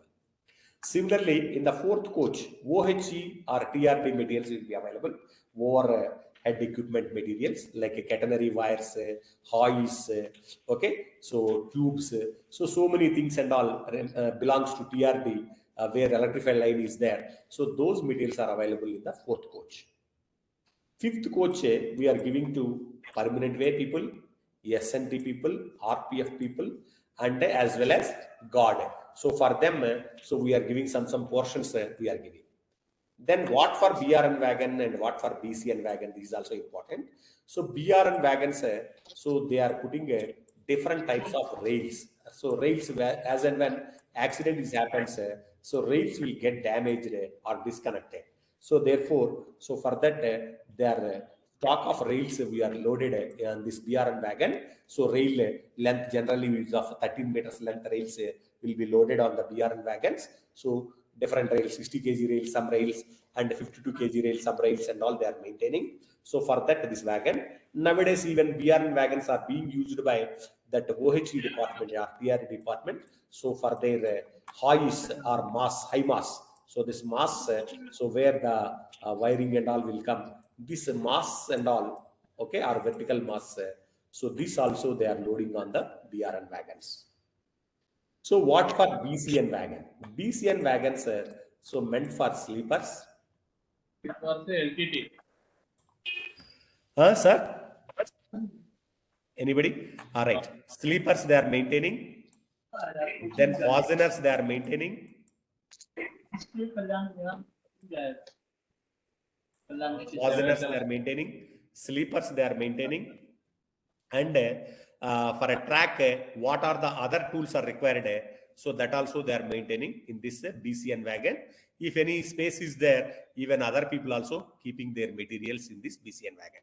So BCN and BRN is serving more for the engineering department, more it will be served.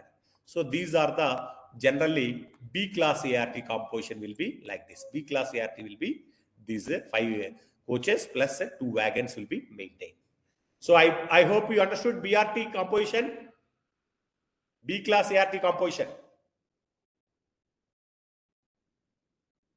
One of you please respond. Yes, sir. Okay, B class ART में why 5 coaches and 2 wagons are given, who are all the users? I hope you understood, right? The next is any ART, whether it is a class ART, B class ART, it is maintained by the mechanical department. Mechanical department only has to maintain. So what is to be maintained? All schedules, all schedules. All schedule means trip schedule, A schedule, B schedule, 6-month schedule, 1-year schedule. So all those things for all coaches, okay? Let it be user department may be different. For example, sir, it is being used by electrical department. Why we have to maintain? No, it is not like that. ART, all coaches is to be maintained by, all schedule maintenance is to be done by, okay, mechanical department only responsible, irrespective of user department. Let may be used by engineering department, let it be used by some medical department, no issue. The maintenance of the schedule maintenance and the wheel maintenance, okay, all those maintenance parameters is to be taken care of by mechanical department only. So we should not shirk the responsibility. So for coaches and all, nowadays we are giving so 48 months is the periodicity we are maintaining. That is 4 years for all coaches that are attached to ART coaches. 4 years once that coach is to be sent to say workshop, okay, nearby. And meanwhile we have to take one new coach or a temporary coach. In that all that materials will be dumped over there. So then this coach will be released for the POH. As and when again that POH is completed within 15 days or 1 month, so that coach again brought back. Again our materials will be neatly stacked in that. So POH for the coaches will be 4 years.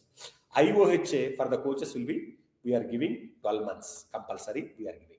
So this is about coaches. So what about wagons? So wagons also same 6 years and 4.5 years based on BRN wagon and BCN wagon we have to maintain. So similarly, A, B schedules.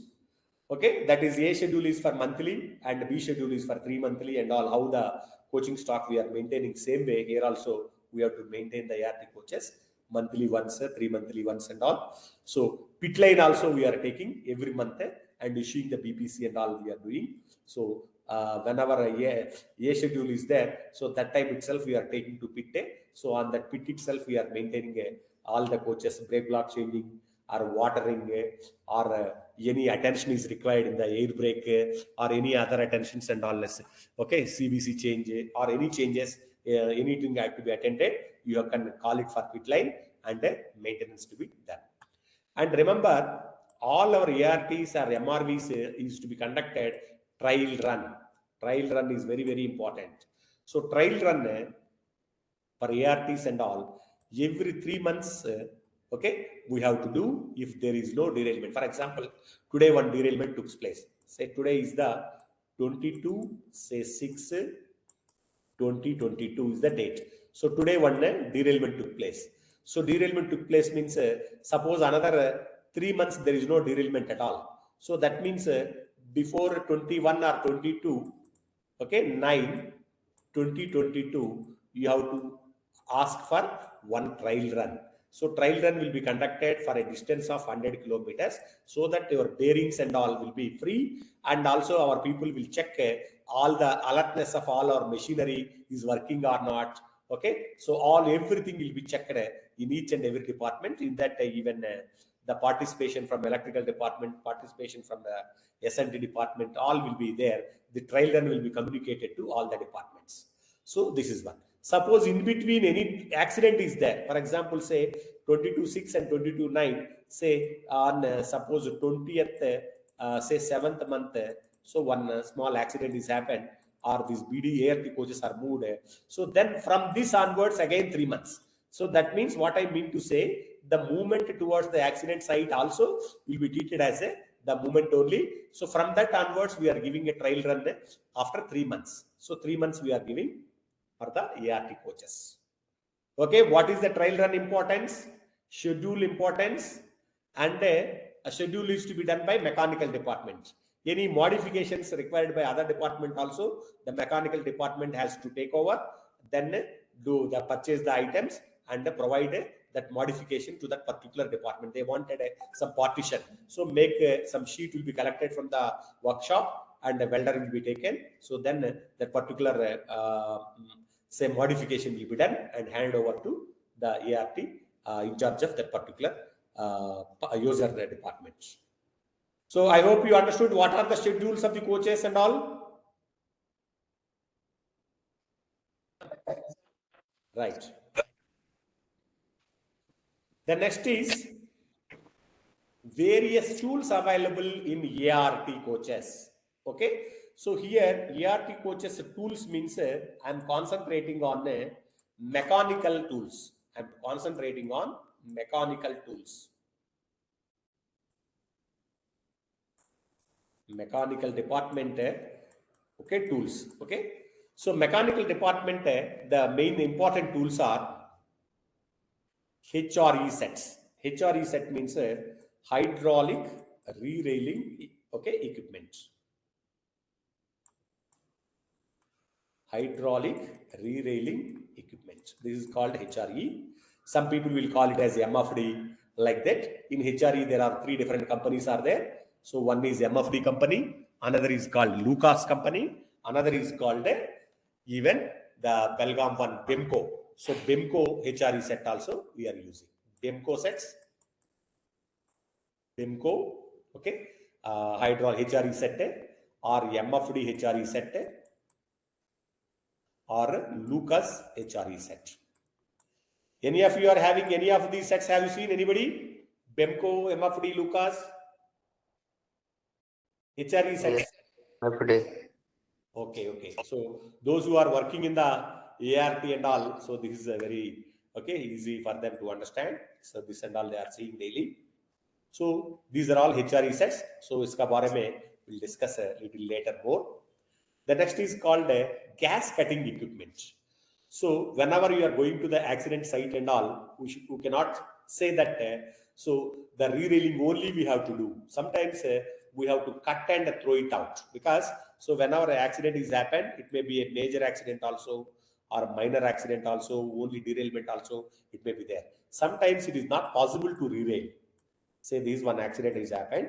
So if it is leaving the track by half feet or 1 feet or 2 feet and all, very easily we can re-rail with the help of this HRE set. Sometimes it will be say falling like this. Okay. So whenever toppling is taking place, okay, or in those situations and all, it is not easy to re-rail and all. So in that case, what we are supposed to do, we have to cut and throw it out. Each individual parts cut and throw, or with the help of a crane, we have to lift it and throw it out. So whenever you are taking a only say B class ART, so then you have to understand gas cutting is very, very important. In gas cutting also, there are 2 varieties. Yes, please. In gas cutting, oxygen, acetylene gas we are using. In some places they are using even oxygen and LPG also they are using. The next new last 10 years ye naya aaya, that is plasma cutting. Plasma cutting equipment.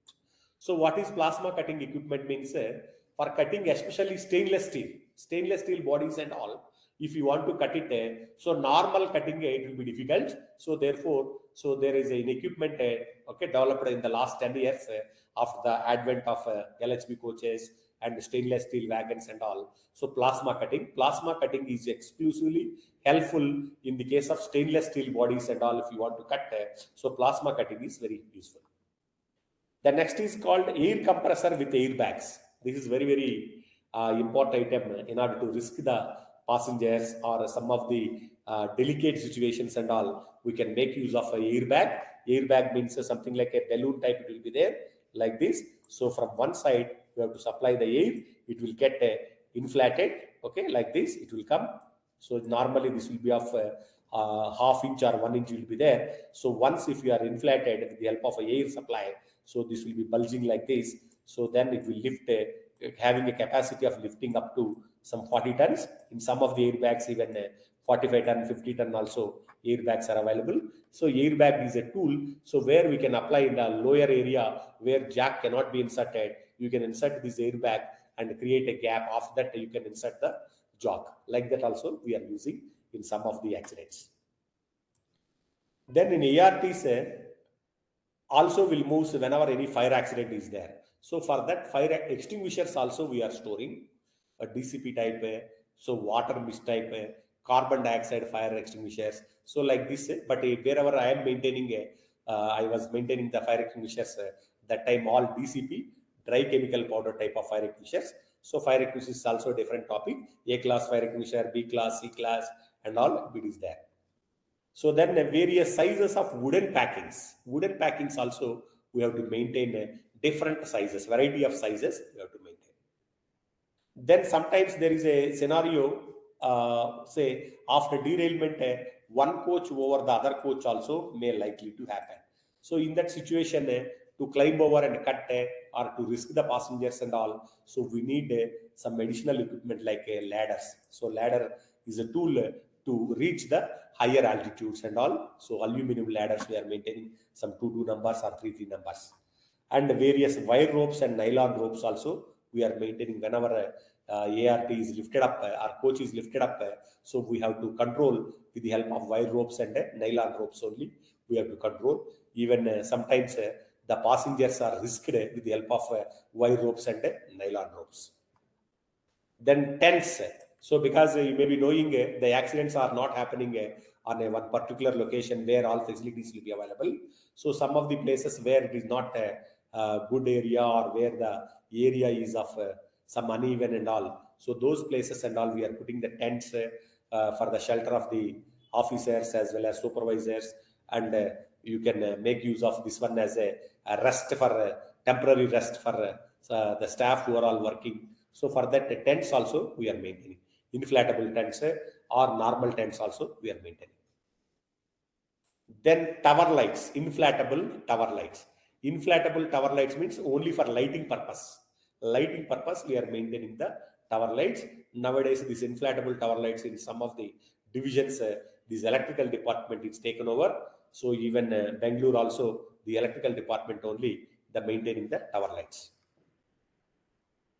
Then one more is called SCBA. SCBA means self-contained breathing apparatus. Self-contained breathing apparatus. Self-contained breathing apparatus, what is the thing is? So it is something like our mask type. Okay, one mask will be there. So for that mask, the connection of oxygen supply will be there. So that means you can imagine this is the person. So he will be having one mask will be attached. So for this mask, one oxygen cylinder, okay, he will be attaching, and here one hose will be there. So this person is eligible to go near the fire prone area or chemical prone area and all. So where the oxygen will be depleted will be there. For example, say this is the one fire accident took place in this particular area. So whenever fire is there, the important parameter of the fire is, so it will consume all oxygen. So in the atmosphere, so we'll be maintaining the 76 is to 24 or 77 is to 23, okay, ratio of nitrogen and oxygen will be there. This oxygen, if it is 23 or 24% in the atmosphere, it is well and good, the human being can survive. But whereas this will get depleted to some 22%, 20% and 18% and all. So what will happen due to insufficient oxygen? So our persons who are all trying to extinguish the fire, so he will get fainted due to insufficient oxygen, he may collapse.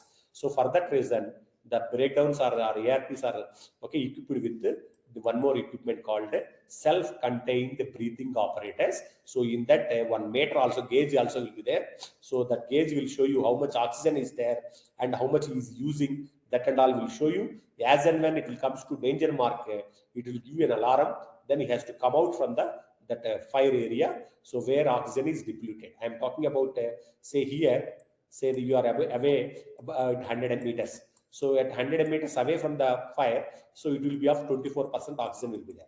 If you are approaching toward the fire, so the oxygen level will be 24, 23, 22, 21, 20, 19, 18, like this will be there. So where this oxygen gone means inside the burning of this flame and all taking place. So for that reason only this SCBA is provided. SCBA means self-contained breathing apparatus. It is something like this, additional oxygen supply to your nose, okay, so that you can reach to the fire prone area safely without any problem of this suffocation or faintness, okay. In addition to that, the clothes also are available, those separate clothes, okay, which are resistant to the fire. That means whenever fire is there, the heat transmission will be there in 3 modes. So one is conduction, convection and radiation.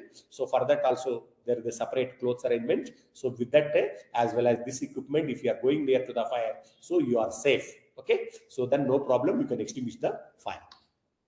So without this, if you are allowing a person to go to the fire and so he may faint also. That is why be careful. SCBA as well as the fire retardant cloth and all you have to wear and approach the near the fire. Clear up to now? Is it clear? Sir. Right. Now, what are the other tools we have? So the accidents, okay, it may be a accident of wagon or a coach or a loco, things are there. Some of the important generally will damage is like couplings will damage. So for that spare couplings also we are maintaining the ART. Baby coupling, screw coupling, BP pipes, FP pipes, center pivot pins, side frame keys, knuckle pins, knuckles. So like this various normally whenever coach end mein jo rahega, so those things and all will be maintaining in addition to the brake blocks, keys. So side these things and all, some of the important tools will be maintaining in the ART. Then wheelbarrow. Wheelbarrow means it is nothing but to move the tools on the track from one place to another place, because sometimes what will happen means, say this is the accident scenario you can imagine. So here accident is happened, okay, here some coaches will be there, here some coaches will be there. So all the time it is not possible to keep the ART in this line. So normally whenever when I was working as a ART in charge, if the double line, so I used to ask our ART will be placed in this position area, so that we'll unload the material and so we can attend the derailment and all. So all the time it is not possible because the traffic people will not allow, so that it will block the movement of the other trains and all.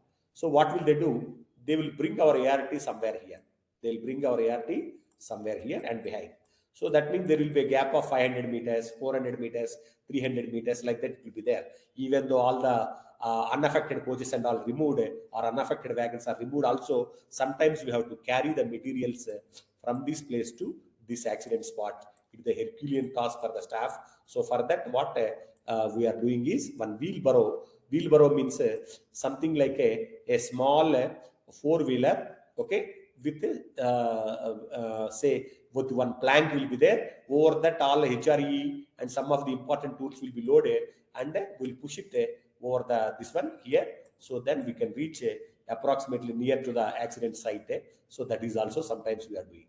Okay. So wheelbarrow means it is a wheel, some tools carrying a four-wheeler, you can imagine. Then trifor. Yes. Yes, please. Right. Trifor. So trifor means a pusher bar puller. Suppose sometimes wheels and all used to be pushed and pulled. So for that use, trifor we are using. Then life jackets and floating rings. So whenever accidents are taking place in a river, okay, or some of the canals and all. So in that case, for staff to be safe side, so we are procured and kept life jackets and floating rings. So I told you track measuring tools. So how much is the gauge? So how much is the verside? How much is the cross level? So whatever the track to be measured or say vehicle is to be measured. So measuring tools also we are keeping. We are keeping some video cameras, still cameras we are using. And walkie-talkies also we are maintaining some 6 numbers or 10 numbers walkie-talkies so that the communication will be there between one breakdown in charge and another breakdown in charge, and in order to respond with the traffic people, any movement is needed and all. So in order to communicate with them, so we are using walkie-talkies.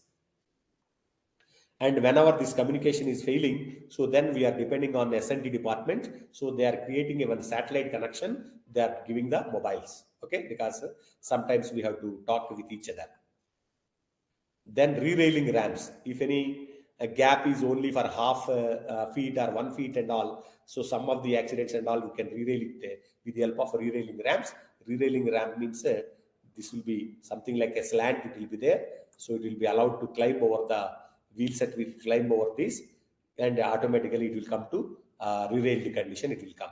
So this also have used some 5 to 10 derailments with the help of re-railing ramps.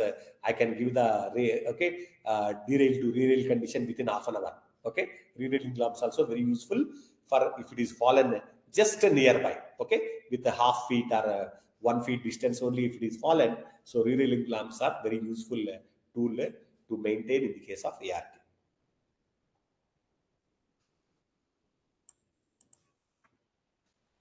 Then it is called HRE. HRE, I told you. Hydraulic re-railing equipment. Hydraulic equipment, there are 3. MFD type, Lucas type, Bemco type. MFD means, it is a German name, Maschinen Fabrik Deutschland. So this is also works on petrol, works on diesel, works on electrical. That means for this one engine is fitted. So that engine will operate the pump will develop the pressure, hydraulic pressure. So that hydraulic pressure is useful for lifting the jocks. So jocks, this is the jock. So for this jock has to move like this, means piston has to move, means here somebody has to apply the hydraulic pressure. So this hydraulic pressure and multiplied by the area of this jock, circular area pi r square, if you take it, so that will give you the lifting force of that jock. So lifting force is equal to the pressure developed into area. This pressure developed, so we are going to get almost 450 kg per centimeter square to 500 kg per centimeter square of pressure we are going to get. This is a hydraulic pressure, not air pressure. Air pressure means we cannot get this much of pressure. So 450 kg per centimeter square of pressure multiplied by area. So the size of the jock is higher and higher. So then automatically the lifting capacity is higher. So that way also you can identify, because why it is important means in the case of re-railing and all, if we want to re-rail the loco, bigger jock capacity is required. If you want to re-rail one brake van of 14 ton, so you need a smaller jock. So based on that, our breakdown in charges will select what type of jock is suitable in the case of re-railment. Similarly, other companies, Lucas company, Bemco company. So these are all different companies only, but purpose is same. So in this MFD also we can re-rail, and Lucas also we can re-rail, Bemco also we can re-rail. So I worked when I was there as a assistant director in IRIMEE. We are having the Bemco tools. So I will show you how it look like. So before showing that set, Bemco set, first I will show you some of the equipment in ART. This is the equipment, plasma cutting equipment. So plasma cutting equipment is useful, especially for stainless steel body cuttings. Okay, this way you have to remember. For stainless steel cutting of the wagons or LHB coaches and all, make use of this plasma cutting. For normal cutting and all, you can use the next slide, that is this one. Normal, this is this. This is the oxygen ethylene cutting. So the higher one is the oxygen, and this one is the acetylene. Acetylene cylinders will be shorter, and the oxygen cylinders will be a little taller. And even a color code also you can identify. So nowadays our people are using, instead of this, this gas, LPG gas also they are using. Okay, this is generally acetylene. So acetylene is of C2H2 plus this oxygen. Okay, so this will give a development of almost 3000 to 3500 degrees Celsius temperature based on the flame we are setting. So that is carburizing flame, neutralizing flame, oxidizing flame. Based on that, we'll be getting this one, and we can cut it. This is for normal any steel and all, any cutting, you can do it. But stainless steel, you can use this plasma cutting. That is only the important thing one has to understand. This HRE, okay, this is a very rarely our Indian railways BD in charges will see. This what the special is, this is the electrical engine. Here you can see this is the electrical engine. Are you able to see the electrical motor here? Are you able to see the electrical motor? Sir. Right. This electrical motor, and here we are having a pump. Okay, I'll go back.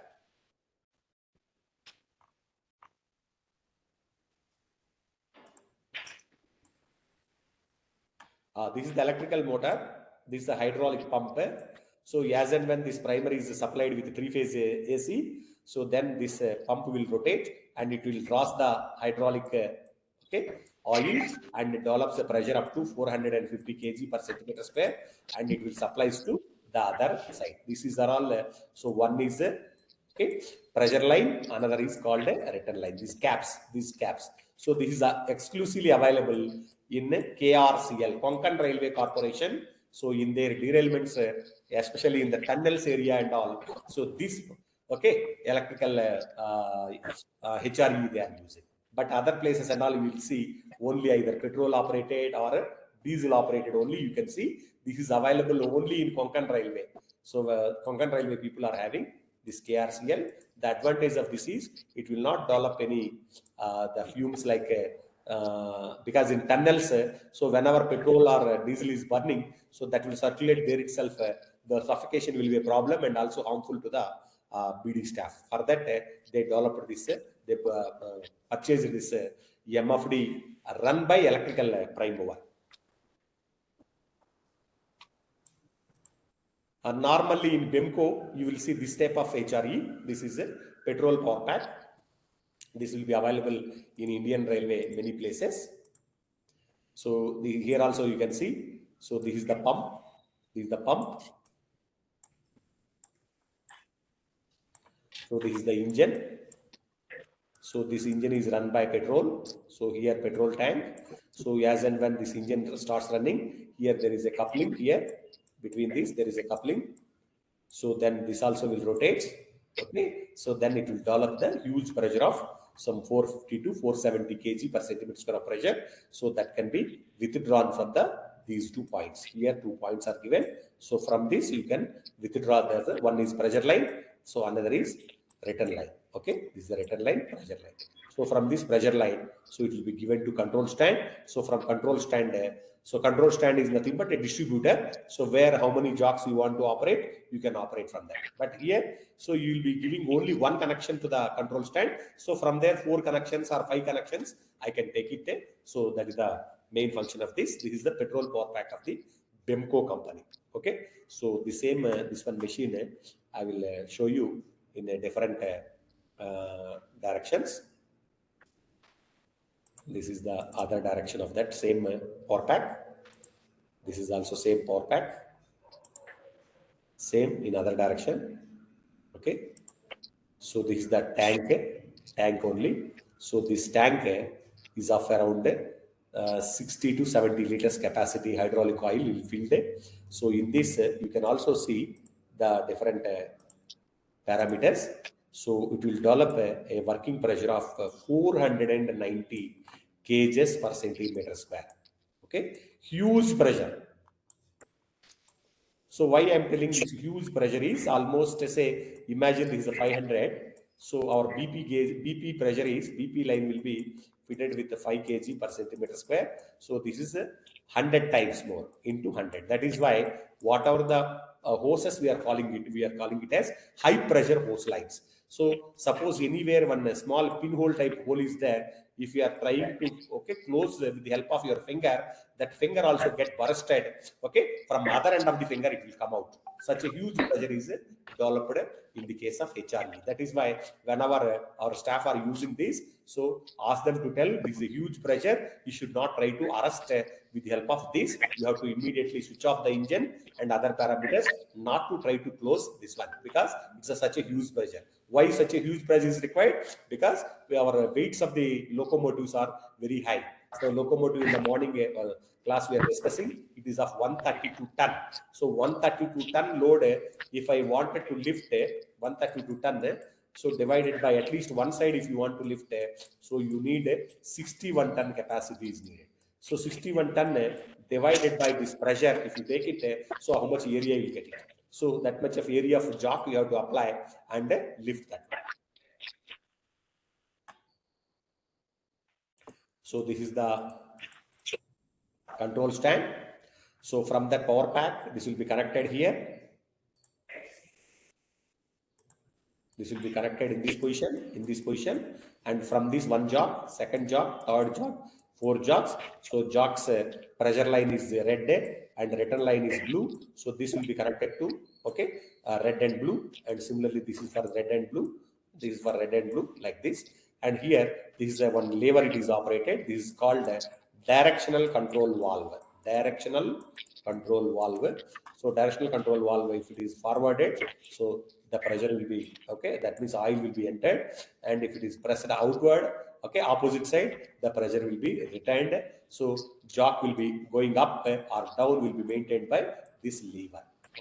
So some people will call it as a abase, haria, hoppa, these words also they will use it. Abase means lift up, haria means let it go down, hoppa means stop. So these are all loose words, so our technician staff and all will use it. So but how they came up into the Indian Railways, I do not know.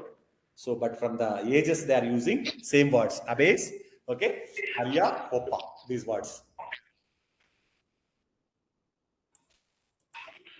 So the same this one with a zoom, this one is the pressure gauge, how much pressure we are getting. So this gauge is be having in a PSI system as well as kg per centimeter square. So here, why gauge I am showing you. So whenever jocks are released or not, so you have to check in this zero pressure is there, jock is completely removed. So pressure is there, that time do not try to remove the pressure, because it will give you some time lag in the case of accidents. Yes, please. Hmm. This is the control stand. Yeah. This is the hydraulic jock. हाँ घर तो रहना ही चाहिए. In kilonewtons it is given. So kilonewtons, if you want to convert in tons and all, divide by 9.8 if you do it, so you'll be getting in tons of tons. मैंने सब cancel करता है. South Bihar भी तो cancel कर दिया कर. 65 bar 57 ton. गया साउथ बिहार कल कल छपरा गया. This is the other jock. Higher capacity version. This is still higher version.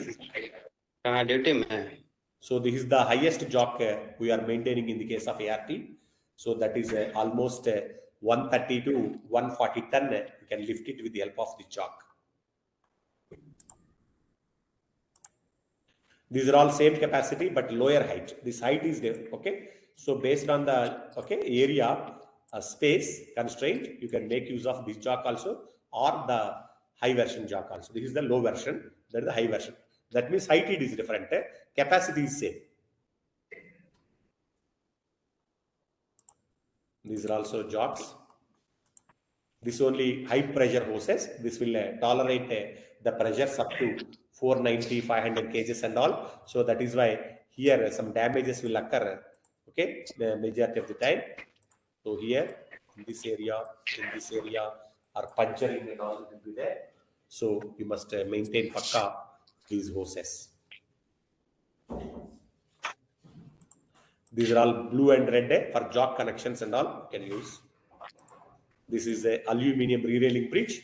Okay, that means between the two rails, this will be laid. Over this, we'll put it this table. Okay, this one I'll show you. This is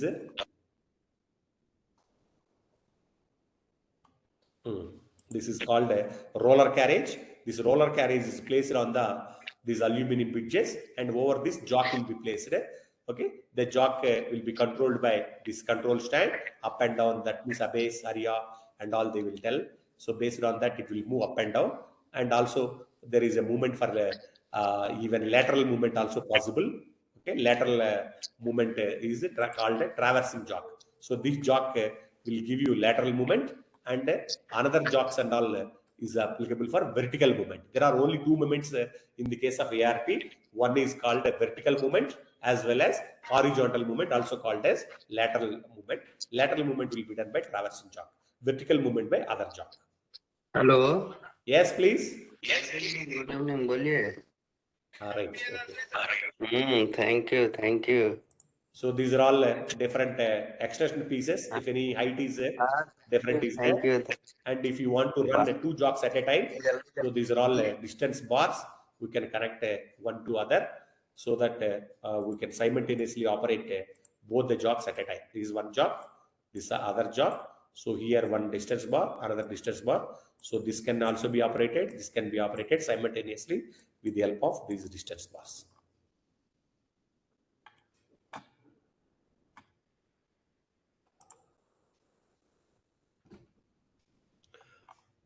Okay, these are all bridge expansions. Suppose the aluminum bridge is not sufficient, we can extend by using this aluminum bridge expansions. Suppose jock connections are not sufficient, we can add one more connections like this. This is one more tool it is there. That is whenever our power pack is went out of order, so with the help of hydraulic hand pump also, we can operate the jocks. But it is a laborious as well as Herculean task. So one has to move up and down so that the rising and lowering will take place. So these are the important tools that are available in the case of our ARTs. So here some videos are available. Okay, that videos I have not taken in my pen drive. Okay, I forget to take it. Next time I will show you. So that videos will show you how to work all these tools. Okay, there are some 5 to 10 videos are available with me. So that and all. Okay, in the next classes I will tell you. So this is ends with my ART lecture. Okay, already I took a long time for you. Have you got some idea about what is ART? Yes. Clear now? Yes, Any sir. doubts you can ask me?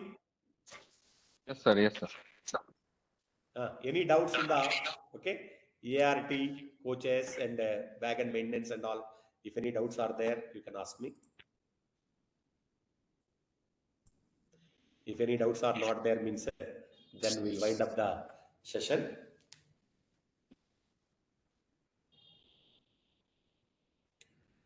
Okay, shall we wind up? Yes, sir. Okay, one of you, I will ask 1 or 2 questions.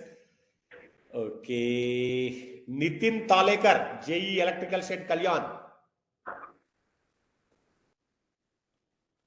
Nitin Talekar.